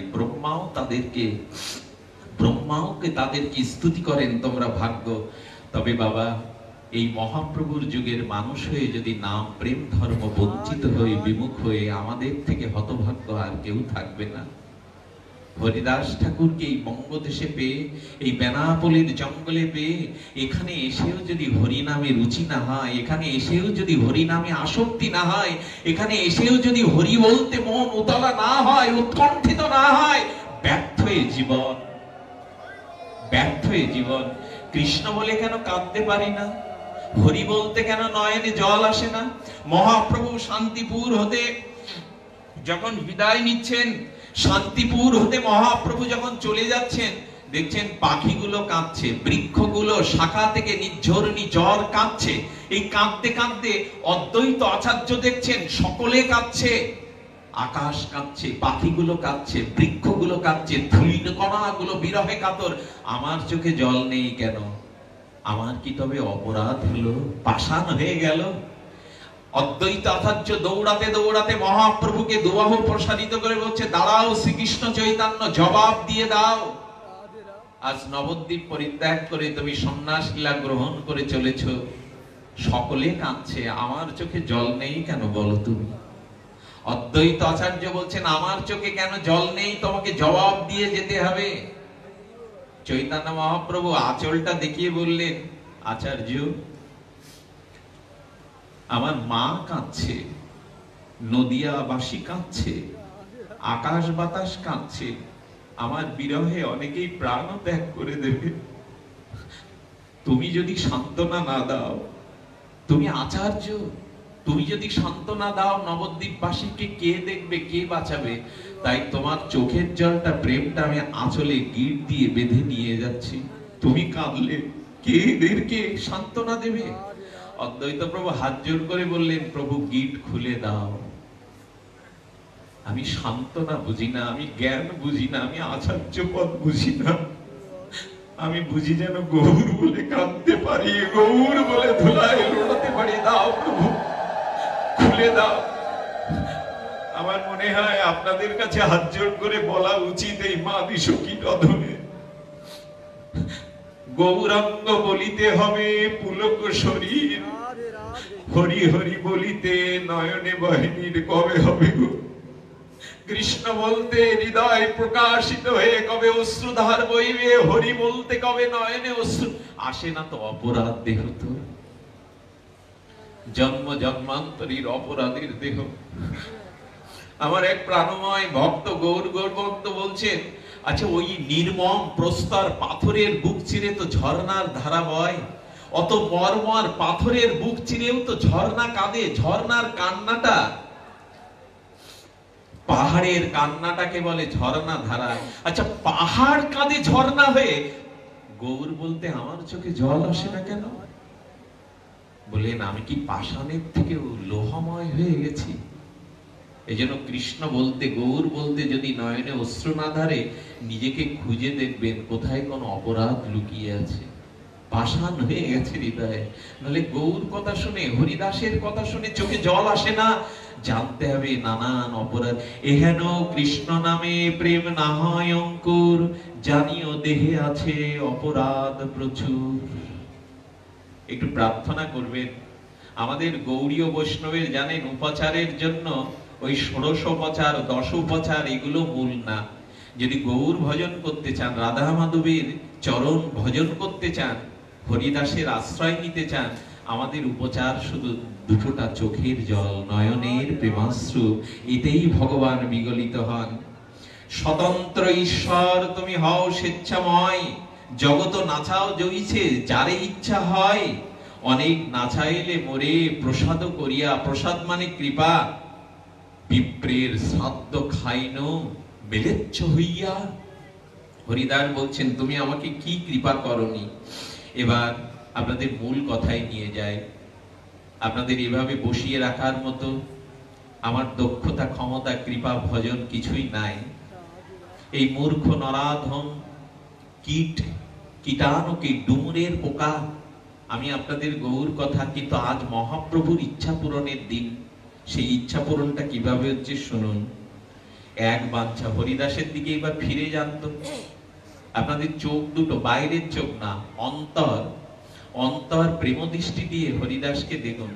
বিদ্ধ হয়ে গেছেন, মাজাটা পড়ে গেছে, মৃত্যু বিন্দু করে হরিনাম করছেন, প্রসাদটা মাথায় ছুঁয়ে সম্মান করে ফেরত দিয়েছেন। প্রসাদ খেতে গেলে নাম পূরণ হবে না। হরিদাস ঠাকুর মৃদুবিন্দু জপ করছে, প্রভু এসেছেন। এই মনে মনে আপনারা কল্পনাতে একবার বসন্ত নিজের মনে হরিদাসকে, নির্যান্ত বিরহে হরিদাসের সামনে প্রভু বসেছেন। হরিদাস মহাপ্রভুর নয়নে নয়ন দিয়ে বলছেন, এক বাঞ্ছা হয় মোর বহুদিন হইতে। জীবনে কোনদিন মহাপ্রভুর কাছে কিছু জানাননি হরিদাস, আজকে বলছেন এক বাঞ্ছা হয় মোর বহুদিন হইতে। লীলা সংবরবে তুমি, লয় মোর চিতে। হরিদাস ঠাকুর বলছেন, প্রভু বহুদিন ধরে একটা ইচ্ছা, একটা অভিলাষ আমি অন্তরে পোষণ করে রেখেছি, তুমি যদি আদেশ দাও আমি বলি। বাবা আপনাদের কিন্তু আমি ওইখানে যেতে বলছি, আজকের সেই দিন, আজকের সেই তিথি, ওইখানে চলে যান আর হরিদাস ঠাকুরের সেই প্রেমতনুতে নয়নে নয়ন দিয়ে গৌরকে বলছেন, প্রভু বলবো, অনুমতি দেবে? কি বলছেন, এক বাঞ্ছা হয় মোর বহুদিন হইতে। বহুদিন, বহুদিন একটা ইচ্ছা আমি চেপে রেখেছি বুকের মধ্যে। সেই ইচ্ছাটা কি জানো? লীলা সম্পর্বে তুমি লয় মোর চিতে। হরিদাস বললেন, আমার মন বলছে নদিয়া চাঁদ আর লীলাচল আকাশে তার স্নিগ্ধ প্রেম যোছনা আর দেবে না, চাঁদও তো অস্ত যায়। আমার মনে হয় প্রভু তুমি আর লীলায় থাকবে না, তুমি অপ্রকটে চলে যাবে। মানে প্রভুর যাওয়ার সময়টা হরিদাস বুঝতে পেরেছে।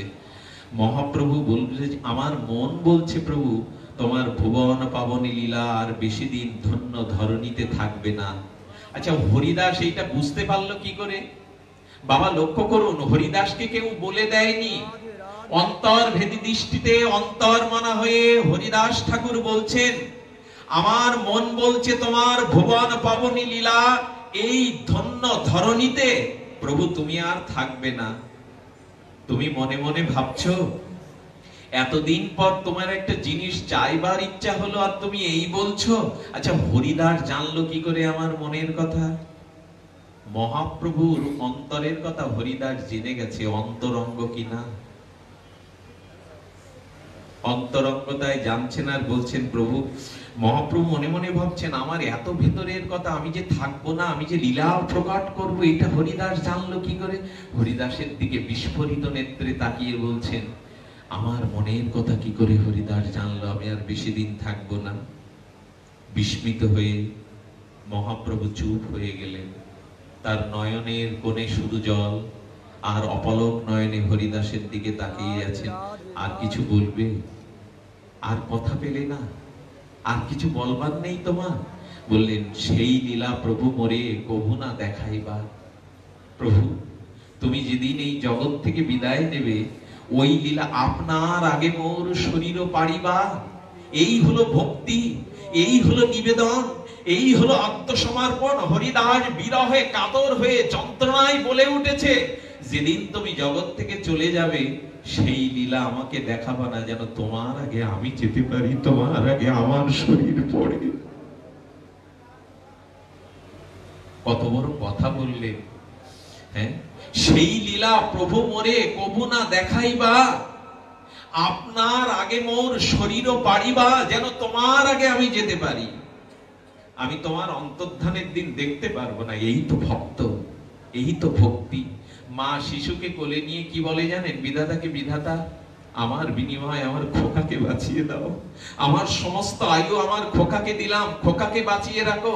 যেন ভক্ত ভগবানকে বলছে, যেদিন তুমি অপ্রকট হবে সেই অভিশপ্ত অন্ধকারময় দিন যেন আমাকে না দেখতে হয়। প্রভু আমার একটাই ইচ্ছা, আমি যেন তোমার আগে জগৎ থেকে যেতে পারি। এ কথা কোন ভক্ত ভগবানকে নিবেদন করেনি, একমাত্র হরিদাস ছাড়া।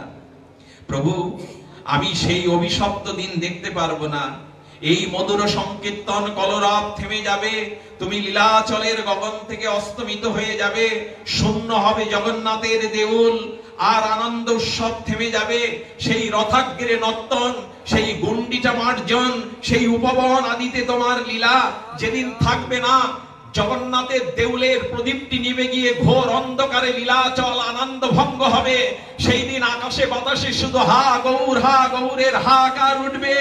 এই দিন তুমি আমাকে দেখাবে না, এই দিন আমি দেখতে চাই না, তোমার আগে যেন আমার শরীরও পড়ে।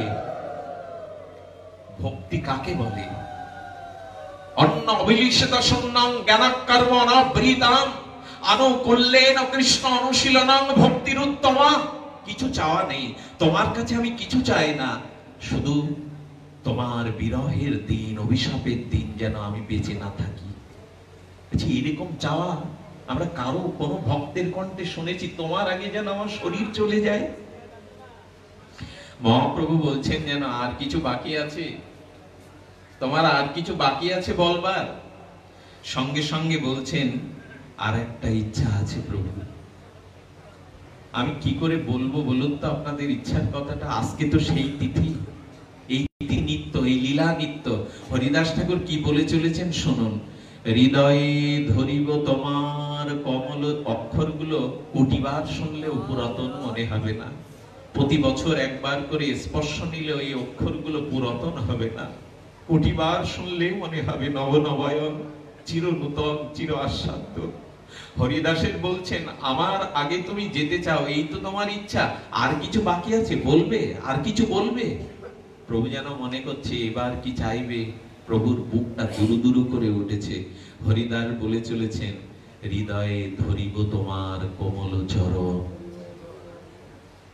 নয়ন হেরিব তোমার চান্দ্র বদন।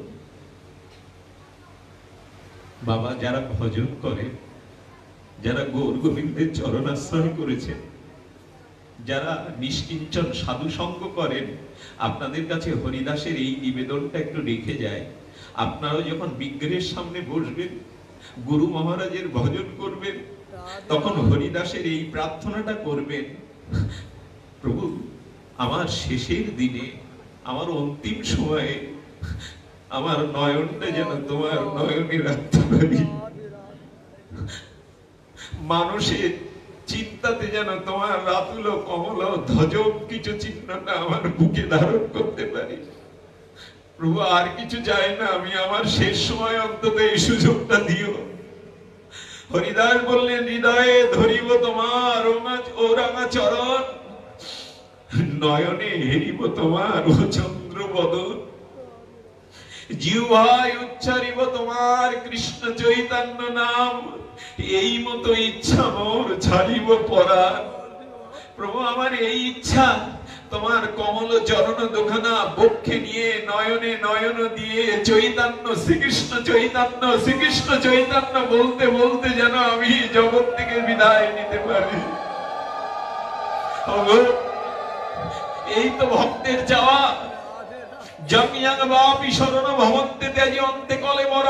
না, মৃত্যুর সময় যেন আমার এই ভাবনা আসে, তোমার চরণের ভাবনা, তোমার বদন কমলের ভাবনা। বাবা, এগুলো কি একদিনে আসে? বারবার চাইতে হয়, বারবার আকুতি জানাতে হয়, বারবার প্রার্থনাটা নিবেদন করতে হয়, তবে তো তিনি মঞ্জুর করবেন। এইগুলি বলবেন, আমি বৈকুণ্ঠে যেতে চাই, স্বর্গে যেতে চাই না, বলবেন মরণ সময়টা যেন তোমাকে পায়। যখন বলে চলেছেন, প্রভু চোখের জলটা মুছছেন, হ্যাঁ, চোখের জলটা মুছে বললেন, আমাকে কেন দায় ভাগ করছো? আমি কি দিতে পারি তোমায়, তুমি জগন্নাথকে জানাও। প্রভু এড়িয়ে যাওয়ার চেষ্টা করছেন, না, আমাকে কেন জানাচ্ছ? আমি তো কিছু দেওয়ার নেই, আমি তো কাঙাল, আমার তো কিছুই নেই, জগন্নাথকে জানাও, তোমার ইচ্ছা জগন্নাথ। মহাপ্রভু তখন বলছেন, প্রভু কহে, হরিদাস তুমি যে মাগিবা, এই দেখুন কি শব্দ, কৃষ্ণ কৃপাময় তা অবশ্য পাইবা। তোমার মতো ভক্তকে কৃষ্ণ বঞ্চিত করবে না। নিজে বলছেন না, নিজেই তো কৃষ্ণ, নিজেই তো রাধা, বলছেন তুমি যা প্রার্থনা করবে কৃষ্ণ তা পূরণ করবে, আমার বিশ্বাস।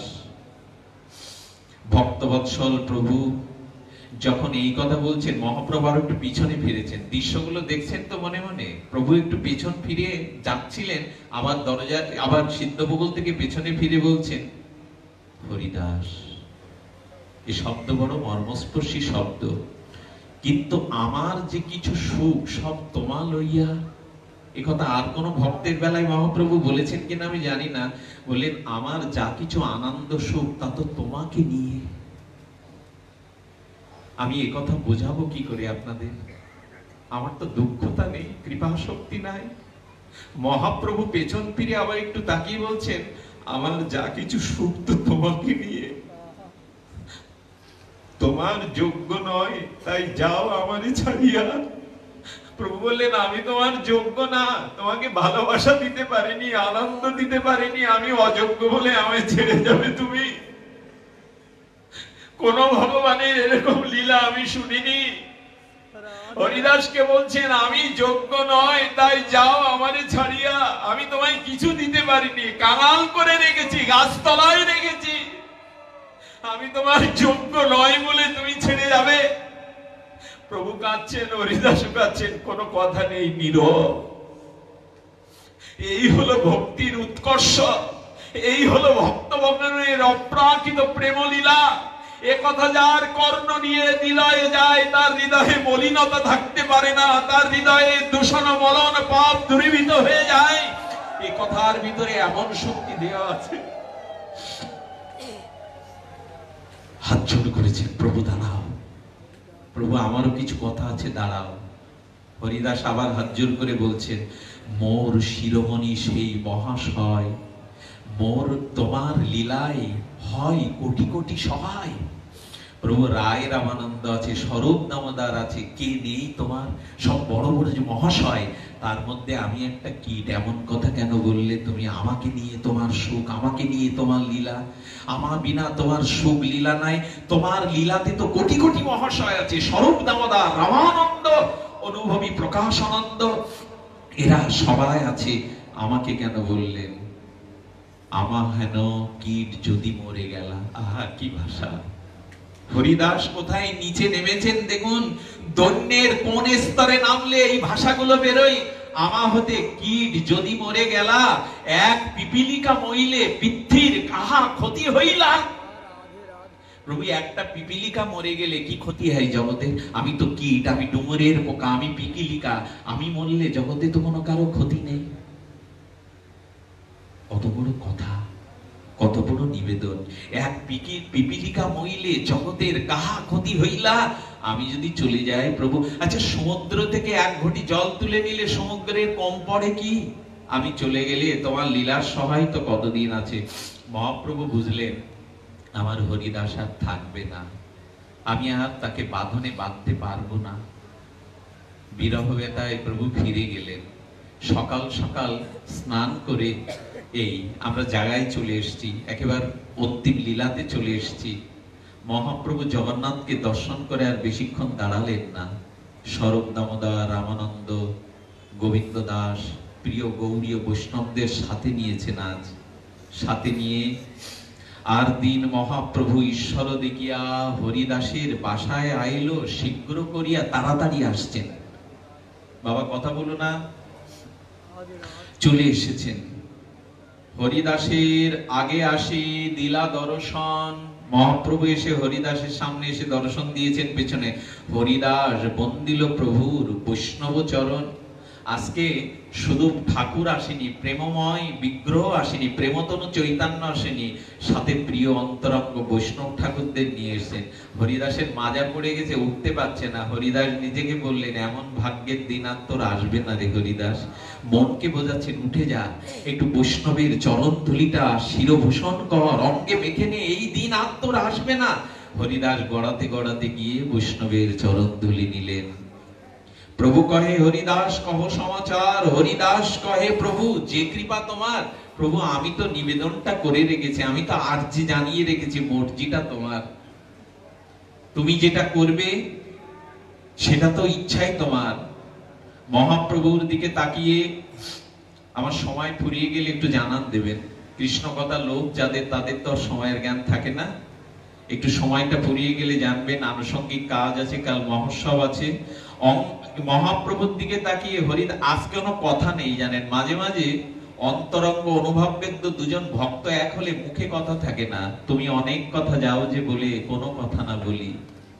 কবিগুরু বলছেন মাঝে মাঝে কথা হয় অথচ কথা হয় না। মনের ভাষা নিবেদন করে হরিদাস যেন বলছে, প্রভু একটু দেখাবে না আমার এই শেষ সময়, আমার অন্তিম সময়, সেই নদিয়ার শিবা সঙ্গনে কীর্তন নাটুয়া, কীর্তন নদিয়া প্রেমের সেই উন্মাত্ত কীর্তন তুমি আমাকে একটু দেখাবে না? দেখাও প্রভু, আমার যাওয়ার বেলায় তুমি একটু সেই কীর্তন দেখাও।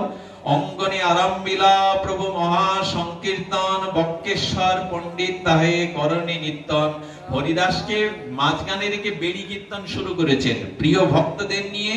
রামানন্দ সার্বভৌম এ সবার সভাতে প্রভু নিত্য কীর্তন করে হরিদাসের নয়ন অভিরাম সংকীর্তন নটরাজ রসরাজ সংকীর্তন উল্লাসী, সংকীর্তন ভবল্লাসী মহাপ্রভু নবদ্বীপের শ্রীবাসঙ্গনের সংকীর্তন ভাবল্লাসে হরিদাসের ইচ্ছা পূর্ণ করছেন। এই মূর্তি দেখে দেবতারা এসে পুষ্প বর্ষণ করছেন, অগণিত মনি ঋষি দেবস্তুতি ব্রহ্মস্তুতি করছেন। প্রভুর এই অনন্তময় প্রেমোচ্ছ্বাসী প্রেম ভাবাল্লাসী সংকীর্তন দেখে দেবতারা মুনি ঋষিরা বন্দিত করছেন।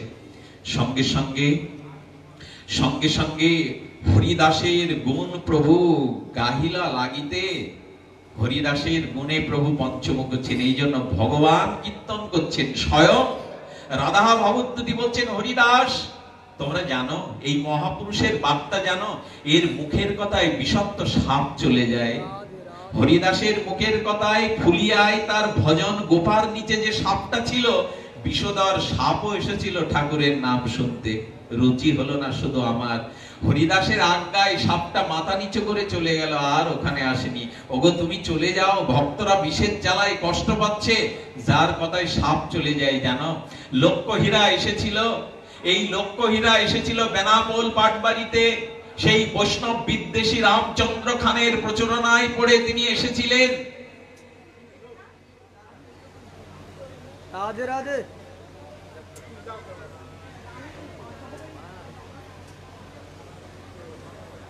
তিনি এসেছিলেন রামচন্দ্র খানের প্রচারণায় পড়ে তিনি এসেছিলেন, কিন্তু না, তোমরা জানো লক্ষ্যহীরাকে 3টে দিন হরিনাম প্রচার করে তার যে কোনো চিচিরো কাকরো কেশ, যা বিলাসী জমিদারকেও পদের ফকির করেছে, সেই চাচরো চিকুরো কেশ মেয়ে ছেলের কেশ ফেলে দেয়। যেমন গুরু তেমন তার সঞ্চারিত শক্তি শিষ্য। ওইরকম কেশ ফেলে দিলেন লক্ষ্যহীরা। একটা করে তুলসী পাতা চর্বণ করে লক্ষ্য কৃষ্ণ নাম করে এই সিদ্ধ বকুলের তলায় আজও তিনি ভজন করছেন, আজও তিনি বসে আছেন এখানে। এই সিদ্ধ বকুলের তলায়, এই সিদ্ধ মাধবী তলায় বসে আজও তিনি রক্ষা করছেন। কারণ হরিদাস বলেছিলেন, তুমি এখানে থাকো, তুমি এখানে লক্ষ্য নাম নাও, বৈরাগ্য ধর্ম পালন করো, আমি চললাম। আমি বলছি লক্ষ্যহীরা, একদিন লক্ষ লক্ষ বৈষ্ণব তোমার এই আশ্রমে আসবে, তোমায় বন্দনা করবে, তোমায় স্তুতি করবে। এই নগর, এই ধাম তোমার মহিমায় হরিনাম নেবে একদিন। আজ লক্ষ্যহীরা বসে বসে, মহন্তি বসে বসে আপনাদের দেখছেন, আর হরিনাম হরিধ্বনিতে তার হৃদয় পুলকিত হচ্ছে। ঠাকুর আমাকে আশীর্বাদ করেছিল, এখানেই থাকো, এখানেই ভজন করো। তোমরা জানো এই মহাপুরুষের মহিমা? সাক্ষাৎ মায়া দেবী, যিনি ব্রহ্মাকে পরাস্ত করলেন কামের দ্বারা, স্বয়ং কাম, স্বয়ং মায়া, গন্ধর্ব, দেব, ঋষি, ইন্দ্র, চন্দ্রকেও পরাভূত করলেন, বিশ্বামিত্রকেও পরাভূত করলেন। একমাত্র কাম বিজয়ী যদি কেউ থাকে, নামাচার্য হরিদাস লক্ষ্যহীরাকে বিজয় করলেন, যা ব্রহ্মাও পারিনি, দেবরাজ ইন্দ্র পারিনি, চন্দ্র পারিনি। দেব ঋষি মুনি যে কামের কারে পরাভূত হয়েছেন, কর্তব্য কাম অঙ্গুলি উত্তোলন করে তর্জনী দিয়ে বলছেন, আমি ব্রহ্মাকে পরাস্ত করেছি, ইন্দ্রকে পরাস্ত করেছি, বিশ্বামিত্রকে পরাস্ত করেছি, পারলাম না শুধু হরিদাসকে। এখানে কাম পরাজিত, এখানে কাম প্রেম হয়ে যায়। এই হলো নামের মহিমা, এই হলো হরিদাসের মহিমা। ব্রহ্মাও পরাস্ত হলো না শুধু হরিদাস। সেই লক্ষ্যহীরা চরণে পড়ে বললেন, বাবা বাবা হরি নামে এত আনন্দ, বাবা হরি নামে এত প্রেম, আমাকে করুণা করো। মহাপ্রভু পঞ্চমুখে বলে চলেছেন, ব্রহ্মাদি জীবের আমি সবারে মহিলা, একেলা তোমারে আমি মহিতে নারিলা। মায়া দেবী এসেছেন ফুলিয়ায়। এখানে গঙ্গার তীরে উত্তল তরঙ্গমালা বইছে, উর্মি ঢেউ, সূর্যের চাঁদের কিরণমালা ঝিকঝিক করছে, যেন রূপা ঢেলে দিয়েছে কেউ। ওই চিকচিক করা নদীর তরঙ্গায়িত ঠান্ডা হাওয়াতে বসে হরিদাস ঠাকুর গোপাই জপ করছেন। সাক্ষাৎ মনোমোহিনী ভগবানের বহিরঙ্গা মায়া দেবী অপরূপ ভুবন মোহিনী রূপ ঝুলিয়ে নুপুর পায়ে ছন্দ তুলে তরঙ্গায়িত হয়ে ঠাকুরের পাশে ঘুরছেন। এ কেমন ঠাকুর! আমি মায়া দেবী, আমি ব্রহ্মাকেও ভুলিয়ে দিয়েছি, আমার দিকে একবারও তাকাচ্ছে না এই ঠাকুর। এ কোন শক্তিতে শক্তিমান! আমি মায়া দেবী, আমার দিকেও তাকাই না। 3 দিন বাদে হরিদাস ঠাকুরের কাছে হাত জোর করে বলছেন, বাবা আমি ব্রহ্মাকেও মোহিত করেছি, শুধু তোমাকে পারলাম না। হে ঠাকুর, হে হরিদাস, আমি ব্রহ্মাকে মোহিত করেছি, তোমাকে করতে পারলাম না। কৃষ্ণ ভাবাবিষ্টমন সদা হরিদাস, অরণ্যে রদিত হইল স্ত্রী ভাবেরও প্রকাশ। মায়া দেবী বলছেন অরণ্যে রোদন করলে যেমন কেউ সোনার থাকে না, তেমনি আমি রূপ যৌবন নিয়ে মোহিনী রূপ নিয়ে এলেও হরিদাস অরণ্য রোদনের মতো আমার দিকে তাকালো না।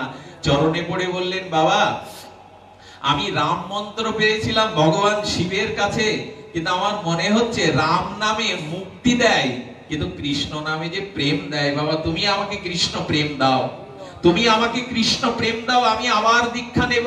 মহাপ্রভু বলে চলেছেন যে সাক্ষাৎ মায়া দেবী পর্যন্ত হরিদাসের কাছে নামে দীক্ষা নিলেন। শুধু ভক্তগণ, হরিদাস নিজগ্রেতে প্রভুরে বসাইলা, নিজ নেত্র দুই ভৃঙ্গ মুখপদ্মে দিলা। এই হলো কথা, এই হলো অন্তিম যাত্রা। কে যেন একজন ভক্ত মহাপ্রভু চরণ দোকানা হরিদাসের বুকে দিয়ে দিয়েছেন। হরিদাস নিজাগ্রেতে প্রভুরে বসাইলা, নিজ নেত্র ভিঙ্গ দুই মুখপদ্ম দিলা। মহাপ্রভুর মুখের দিকে তাকিয়েছেন, আর মহাপ্রভুর বদনটা যেন কমল মনে হচ্ছে, আর হরিদাসের চক্ষু দিয়ে দুপটা প্রেমশ্রু।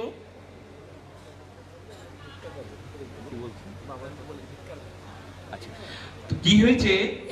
হরিদাসের চোখের দুই বিন্দু জল যেন মহাপ্রভুর বদন কমলের উপরে বিন্দু বিন্দু করে পড়ছে। সর্বভক্তের চরণ রেণু হরিদার ভূষণ করলেন। এইবার সেই সময়, এই সময়টার জন্য আমাদের এত অপেক্ষা। চরণটা বুকে নিয়ে নয়ন ভৃঙ্গটা মহাপ্রভুর চরণ কমলে দুই বিন্দু অশ্রু দিয়ে শ্রীকৃষ্ণ চৈতন্য শব্দে বলে বারবার, প্রভু মুখ মাধুর প্রিয়ে নেত্র জলধার। শ্রীকৃষ্ণ চৈতন্য শব্দ করিতে উচ্চারণ, প্রভু মুখ মাধুর প্রিয়ে শ্রীকৃষ্ণ চৈতন্য শব্দে করিতে উচ্চারণ। নামের সহিত প্রাণ করিল উৎক্রমণ। হরিদাসের দেহ নিতর হয়ে গেল প্রভুর কোলের উপরে, তার চরণ কমল বদন কমল দর্শন করতে করতে। আচ্ছা, এখানে একটা প্রশ্ন জাগে না আমাদের? শ্রীকৃষ্ণ চৈতন্য শব্দ করিতে উচ্চারণ, নামের সহিত করল প্রেম, এই প্রাণ উৎক্রমণ। সারা জীবন তুমি হরে কৃষ্ণ মহামন্ত্র জপ করলে, শেষের সময় শ্রীকৃষ্ণ চৈতন্য বলিতে কেন প্রাণ উৎক্রমণ করলে? একটা জিজ্ঞাসা আসে না বাবা? সারা জীবন হরি নাম করলে, হরে কৃষ্ণ মহামন্ত্র, এখন কেন শ্রীকৃষ্ণ চৈতন্য বললেন? এই দেখুন, যারা হরে কৃষ্ণ নাম নাই, সেই নামের অধিদেবতা প্রেম দেবতা তারা চৈতন্যকেই পায়। যারা হরি নাম করে, হরি নামের অধিদেবতা প্রেম দেবতা চৈতন্যকেই তারা বুকে জড়াতে পারে। হরি নামের এই হলো সাক্ষাৎ ফল। মহাযোগেশ্বর দেখি সচ্ছন্দে মরণ। মহাপ্রভু বলছেন এমন বিশ্বের হয়েছিল, বিশ্ব সরসজ্জায় ডেকে ডেকে চোখের জলে বলেছিল, গোবিন্দ একবার পাত্র সারথী রূপ দেখেই আমি সরসজ্জা থেকে ত্যাগ করতে চাই। বিশ্বের নির্যান যেমন ইচ্ছা ছিল, আমার হরিদাসের তাই। হরিদাসের তনু প্রভু কোলে উঠাইয়া অঙ্গনে নাচেন প্রভু প্রেমাবিষ্ট হইয়া। প্রভুর আবেশে সর্বভক্তগণ সব আবেশিক্ত হয়ে গেছেন। রামানন্দ নবী বললেন, এবার আমার কাছে দাও, আপনাদের নিয়ে চলি হরিদাসের সেই নির্জানের বালুর কুঠির মধ্যে। বালুর মধ্যে কিভাবে মহাপ্রভু রাখবেন? আবেশে সমস্ত ভক্তগণ যখন কীর্তন করছেন, মহাপ্রভুকে স্বরূপ নিয়ে নিলেন মহাপ্রভুর কোল থেকে। প্রভু হরিদাসের তো ব্যবস্থা করতে হবে, সৎকার করতে হবে, চলো। হরিদাস ঠাকুর তবে বিমানে চড়াইয়া সমুদ্রে লইয়া গেল কীর্তন করিয়া। অগ্রে মহাপ্রভু চলিলা নিত্য করিতে করিতে, পাছে নিত্য বক্রেশ্বর ভক্তগণ সাথে। এমন ভাগ্য কার, আগে চলেছেন মহাপ্রভু কীর্তন করতে করতে। এই দেখুন, হরিদাসকে যে বিমানে চড়িয়ে নিয়ে যাওয়াচ্ছে, তার স্বর্গদ্বারে সমাধির জন্য মহাপ্রভু আগে আগে দাঁড়িয়ে কীর্তন করতে করতে যাচ্ছেন। ওগো, এ ভাগ্য জগতে কার হয়েছে? স্বয়ং চৈতন্যদেব, যাকে আনন্দে কর্তন করতে করতে বিরহ মিলন বিরহে সংকীর্তন করতে করতে চলেছেন। মাঝখানে হরিদাস, পেছনে বক্রেশ্বর ভক্তবৃন্দ। হরিদাসের সমুদ্রের জলে মহাপ্রভু এসে রাখলেন। আপনাদের এই কথা বললে হৃদয় বিগলিত হবে যে সিদ্ধ বকুলতলা থেকে হরিদাসের দেহটা যেই তুলবে, হঠাৎ বকুল বৃক্ষ থেকে কয়েক ফোঁটা জল আর কয়েকটা বকুল ফুল হরিদাসের দেহের প্রতি ছড়িয়ে পড়ল। মহাপ্রভু উপরে তাকিয়ে দেখে, আর সিদ্ধ বকুল কাঁদছে আর বলছে, ঠাকুর আমার তলে বসে তো আর কেউ নাম শোনাবে না আমায়, আমার তলে আশ্রয় নিয়েই রোদ বৃষ্টি ঝড়ে তুমি আমাকে নাম শুনিয়েছ, আর তো কেউ নাম শোনাবে না। প্রভু আমি বৃক্ষ, আমি বকুল গাছ, তোমার যাওয়ার বেলায় আমি কি শ্রদ্ধার্ঘ তোমায় দেব। তাই বকুল বৃক্ষের পাতা থেকে বিন্দু বিন্দু চোখের জল আর দুটো বকুল ফল দিয়ে বলল, এছাড়া আমার দেওয়ার কিছু নেই, গ্রহণ করো। আমরা কি আমাদের হৃদয়ের এক বিন্দু প্রেমাশ্রু দিয়ে, নয়নের আগতি দিয়ে হরিদাসকে আজ দেব না পুষ্পাঞ্জলি? ঠাকুর তুমি আমাদের জন্য এই ধাম রেখে গেছো, নাম রেখে গেছো, ধন্য রেখে গেছো, ভজন রেখে গেছো, আমাদের কি কিছু দেওয়ার নেই? আমাদের দেওয়ার আছে। মহাপ্রভু যখন সমুদ্রের কোলে এসে হরিদাসের দেহটা রাখলেন, হঠাৎ সমুদ্র হু হু করে শব্দ করে হরিদাসের চরণটা একবার ধুয়ে দিয়ে আবার চলে যাচ্ছে। হরিদাসকে যেন বললেন, আমার কুলে বসে এমন নাম আর কেউ শোনাবে না, আমাকে সুযোগ দাও তোমার চরণটা ধুয়ে দেবার। সমুদ্র কাঁদলো, সিদ্ধ বকুল কাঁদলো, শুধু এই পাষাণের চোখে জল নাই, এক বিন্দু অশ্রু হরিদাসের নির্যানে দেওয়ার। মহাপ্রভু হরিদাসের অঙ্গটা সমুদ্রের জলে ধুয়ে দিচ্ছেন। শোনো ভক্তগণ, কৃষ্ণ প্রেম চাও তোমরা, আমার হরিদাসের চরণোদক পাদোদক পান করো, অচিরেই কৃষ্ণ ভক্তি হবে। মরা মানুষের চরণ ধৌত জল আজ পর্যন্ত কেউ পান করেছে? হ্যাঁ, মাথায় নিতে পারে পুত্র কন্যা আত্মীয় স্বজনরা, হরিদাসের পাদোদক পান করছে না, আজ কৃষ্ণ ভক্তি পেয়ে যাচ্ছেন ভক্তরা। এই দিনে যারা এই লীলা স্মরণ করে হরিদাসের চরণামৃত পান করবে, তাদের কৃষ্ণ ভক্তি হবেই। মহাপ্রভু সমুদ্রকে বলছে, সমুদ্র, গঙ্গা যমুনা সরস্বতী তোমাতে এসে মিশেছে, তাই তো তুমি সমুদ্র। তবে সমুদ্র, তুমি তীর্থ ছিলে, আজ হরিদাসের পাদদক পেয়ে তুমি মহাতীর্থ হয়ে গেলে। হে সাগর, আজ তুমি রত্নাকর হলে। সাগরের বুকে যদি মণিরত্ন না থাকে, সে সাগরের মূল্য কি? সাগরের আরেক নাম রত্নাকর। আজ হরিদাসের পদধৌত জলে তুমি রত্ন মানিক পেয়ে গেলে, তাই হে সাগর, আজ থেকে তুমি রত্নাকর হয়ে গেলে। এইখানে পুরীর সমুদ্র তীরে যারা তোমাতে অবগাহন করবে হরিদাসের নাম করে, তোমার কৃপায় এই প্রেম তুমি তাকে দিও। তোমার বুকে রেখে গেলাম হরিদাসের পাদদক প্রেম। আহা, এ কি এই জগতের ভাষা, এই জগতের বিদ্যা বিচার দিয়ে কথা বলা চলে যে হরিদাসের পাদদক যে পান করবে তার কৃষ্ণ ভক্তি হবে? প্রভু এমনি করে হরিদাসকে স্নান করালেন। ডোর গৌড় প্রসাদ অন্ন অঙ্গে দিলা, বালুকার গপ্ত করি। এবার প্রভুকে নিয়ন্ত্রণ করা যাচ্ছে না। জগন্নাথের হস্তে চন্দন দেয়া হয়, ওইটা শুকিয়ে যায়, ওকে বলে ডোর করার চন্দন। ওই চন্দনটা নিয়ে মহাপ্রভু প্রসাদ নিয়ে কি করেছে জানেন? প্রসাদ নিয়ে ডোর কোন প্রসাদ অঙ্গে দিয়ে দিল।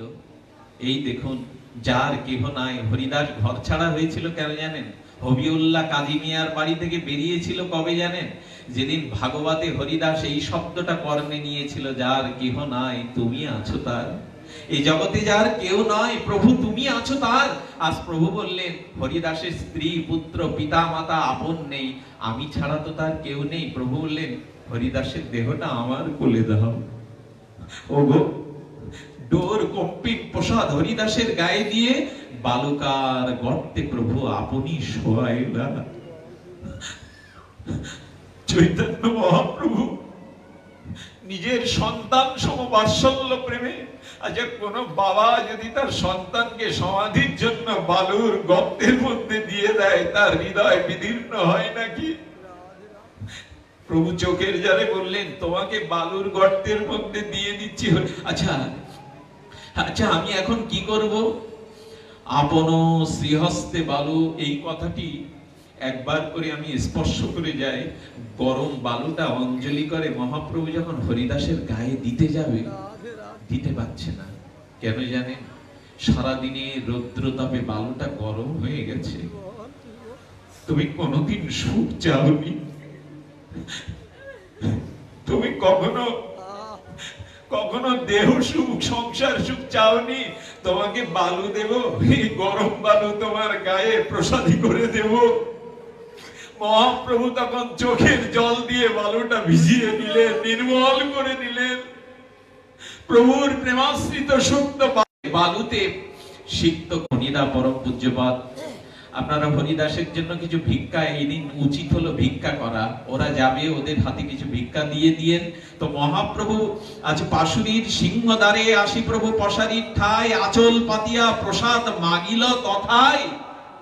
আজ অন্নপূর্ণা যার চরণ সেবার জন্য, আজ লক্ষ্মী দেবী যার বক্ষ বিলাসিনী, সেই স্বয়ং বিশ্ববিধাতা ভগবান আচল পেতে বলছেন আমায় ভিক্ষা দাও। ওগো ওগো পশারি, আমাকে ভিক্ষা দাও। হরিদাস ঠাকুরের মহোৎসবতরে প্রসাদ মাকিয়া ভিক্ষা দেহ তো আমারে। আর চৈতন্যদেব ভিক্ষা মানছেন। শুনিয়া পশারি সব চড়াঙ্গ লইয়া প্রসাদ দিল প্রভুকে আনন্দিত হইয়া। আজ প্রভুকে সমস্ত চারিগুলো তুলে তুলে নিচ্ছেন, প্রভু দাও। আজ প্রভু ভিক্ষা করছেন কেন জানেন? হরিদাসের মহোৎসব করবেন। আজ হরিদাসের মহোৎসবের জন্য প্রভু ভিক্ষার ঝুলি পেতেছেন। স্বরূপ জগদানন্দ কাশীশ্বর শঙ্কর এরা বলছেন, ওগো প্রভুর কাঁধে কিছু দিও না, তোমরা আমাকে দাও। আর মহাপ্রভু আজকে এলেন, প্রভুর কাঁধ থেকে প্রসাদের ঝাড়ি নিয়ে যখন গম্ভীরায় এলেন, সেই গম্ভীরার মধ্যে এসে প্রভু সমস্ত ভক্তকে আসন পেতে দিলেন। সমস্ত আসন পেতে দিয়ে ভক্তদের পাতা পেতে দিয়ে আজ মহাপ্রভু বলছেন, আমার হরিদাসের ভজন উৎসব, আমার হরিদাসের উৎসব আজ আমাকে পরিবেশন করতে দাও। বৈষ্ণব সেবা বিনা নিস্তার পেয়েছে কিবা? বৈষ্ণব সেবা যদি জীবনে না করা যায়, তার প্রেম ভক্তি নাই, তার নিস্তারই নাই। সেই কথা বলছেন, বৈষ্ণব সেবা বিনা নিস্তার পেয়েছে কিবা। এই জন্য বারবার বলা হয়েছে, আমার যে ভক্ত সে আমার ভক্ত নয়, আমার ভক্তের যে ভক্ত সেই আমার ভক্ত। মহাপ্রভু বলে চলেছেন এমনি করে, আজ আমার ইচ্ছা পূরণের দিন।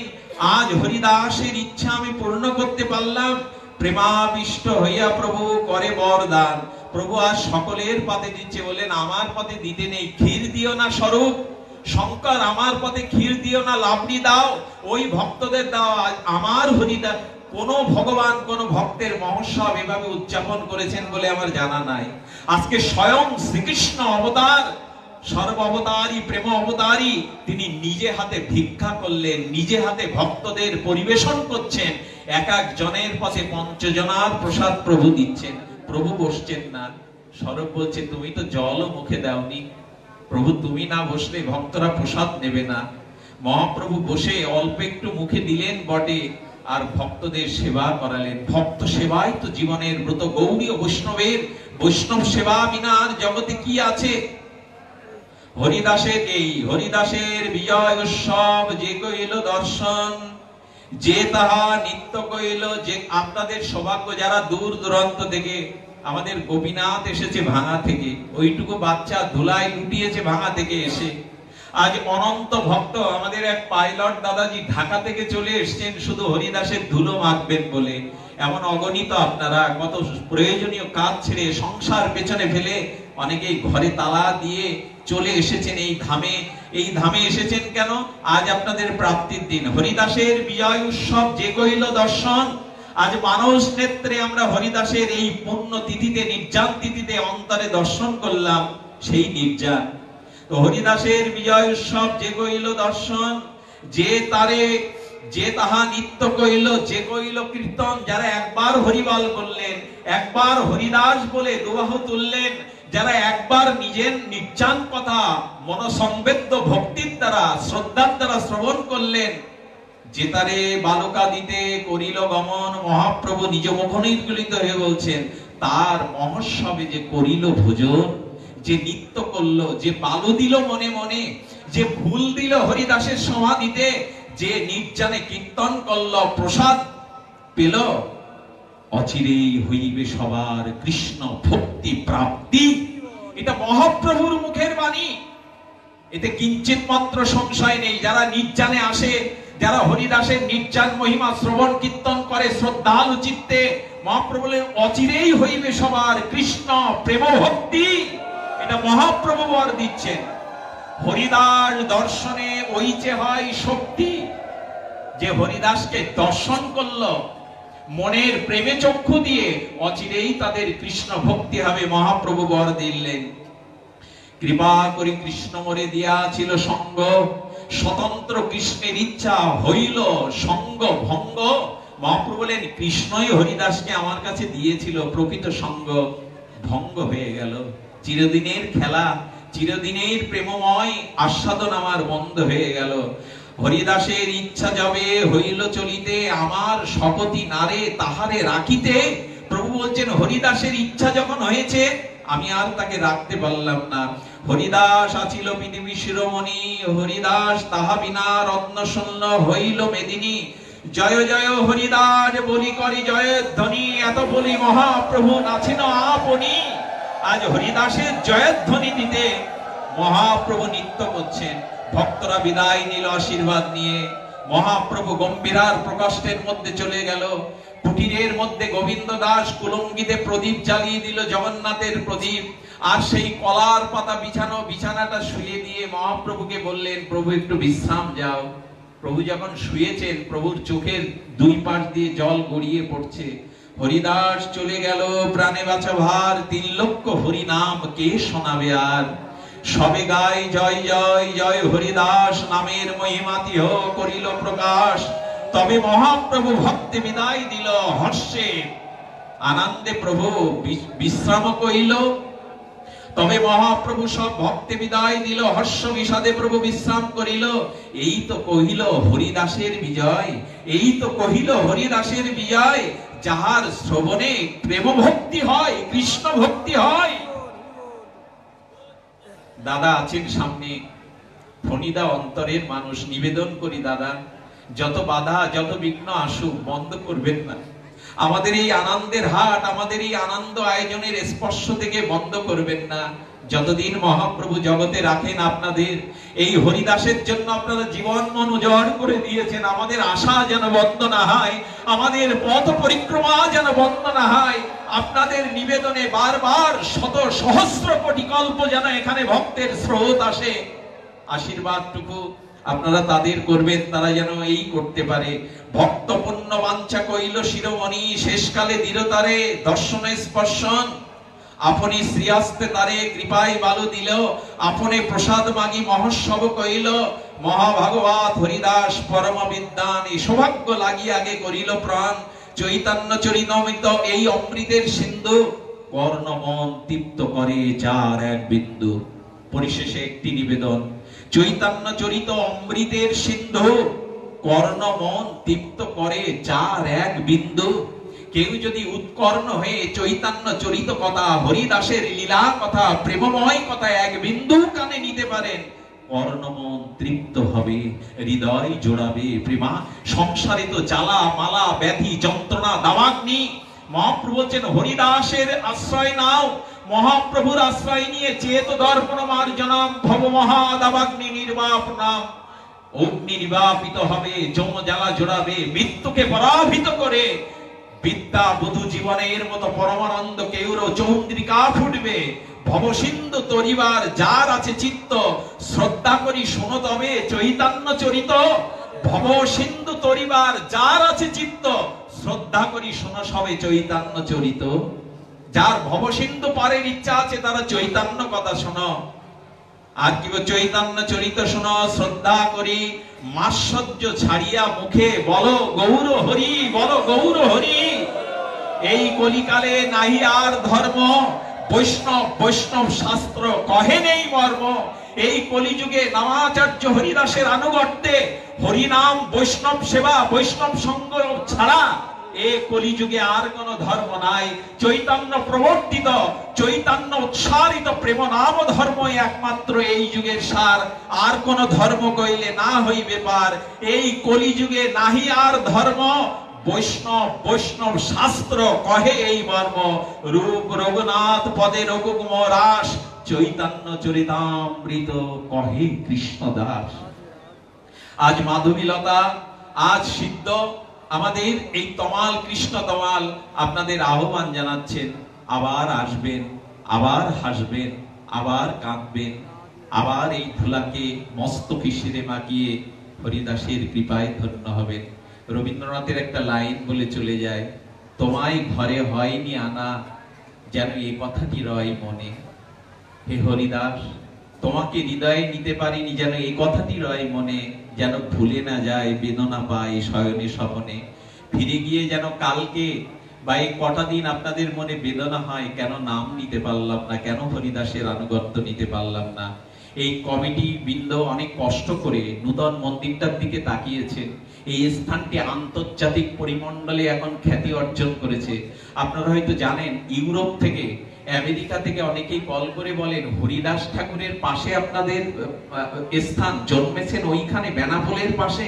ওগো, আমেরিকাবাসী, ইংল্যান্ডবাসীরা হাউমাউ করে কেঁদে উঠে বলে, কবে যাব এই ভূমিতে, যে ভূমির মাটি মাগলে প্রেম হয়, কৃষ্ণ ভক্তি হয়। এই ব্যাসাসনে বসে কোনো আন কথা বলা উচিত না, মিথ্যা ভাষণ দেওয়া উচিত না। আমেরিকা থেকে কাঁদেন তারা, ইটালি থেকে কাঁদেন, বাবা হবে তো, জীবনে একবার হরিদাসের ভজন কুটিরে যেতে পারবো তো। জানেন, অনেক অনেক প্রাচীন জিনিসগুলো চলে যাচ্ছে। মহাপ্রভুর সাক্ষীর যে জিনিসগুলো চিন্ময়, ওরা থাকবে কেন এই কলিহত পাপের যুগে? কিন্তু অবাক হয়ে আছে, জানেন, হরিদাস ঠাকুর যেখানে আবির্ভাব হয়েছিলেন, বুরন গ্রাম, যেটা কেড়াগাছি, ওইখানে কোনো চিহ্ন নেই। জানেন, মানে হরিদাস ঠাকুর ভজনের চিহ্ন নেই। মাটিগুলো আছে ঠিক, তিনি আছেন ঠিক, কিন্তু এইখানে বেনাপোলের ভজনস্থলিতে যেটা আছে, সেটা সারা পৃথিবীতে বিরল। লীলা সাক্ষী মাধবীলতা আর কোথাও এমন করে 500 বছর নাই, এমন করে তমালও নাই। ওরা আহ্বান করে, ওদের স্পর্শ করলেই কৃষ্ণ ভক্তি হয়। ওরা বৃক্ষ নয়, ওরা লীলা সাক্ষী, ওরা মহাত্মা। ওদের কৃপাদান করার মতো পূর্ণ চিৎ শক্তি আছে। যাওয়ার আগে একবার ধুলো মেখে যাবেন। আপনাদের চরণে প্রণাম জানিয়ে, আপনাদের সকলের চরণ ধুলে শিরে মেখে পুনঃ পুনঃ বারবার যেন আসি, বারবার যেন হরিদাসের এই মহামহিমায় আমরা অবগাহন করতে পারি। সকলের মঙ্গল কামনা করে, সকলের কৃষ্ণ ভক্তি প্রার্থনা করে, নামাচার্য হরিদাসের বিজয় ঘোষণা করে আজকের মতো এখানে হরিকথার বিশ্রাম। জয় শ্রী গুরু প্রেমানন্দে।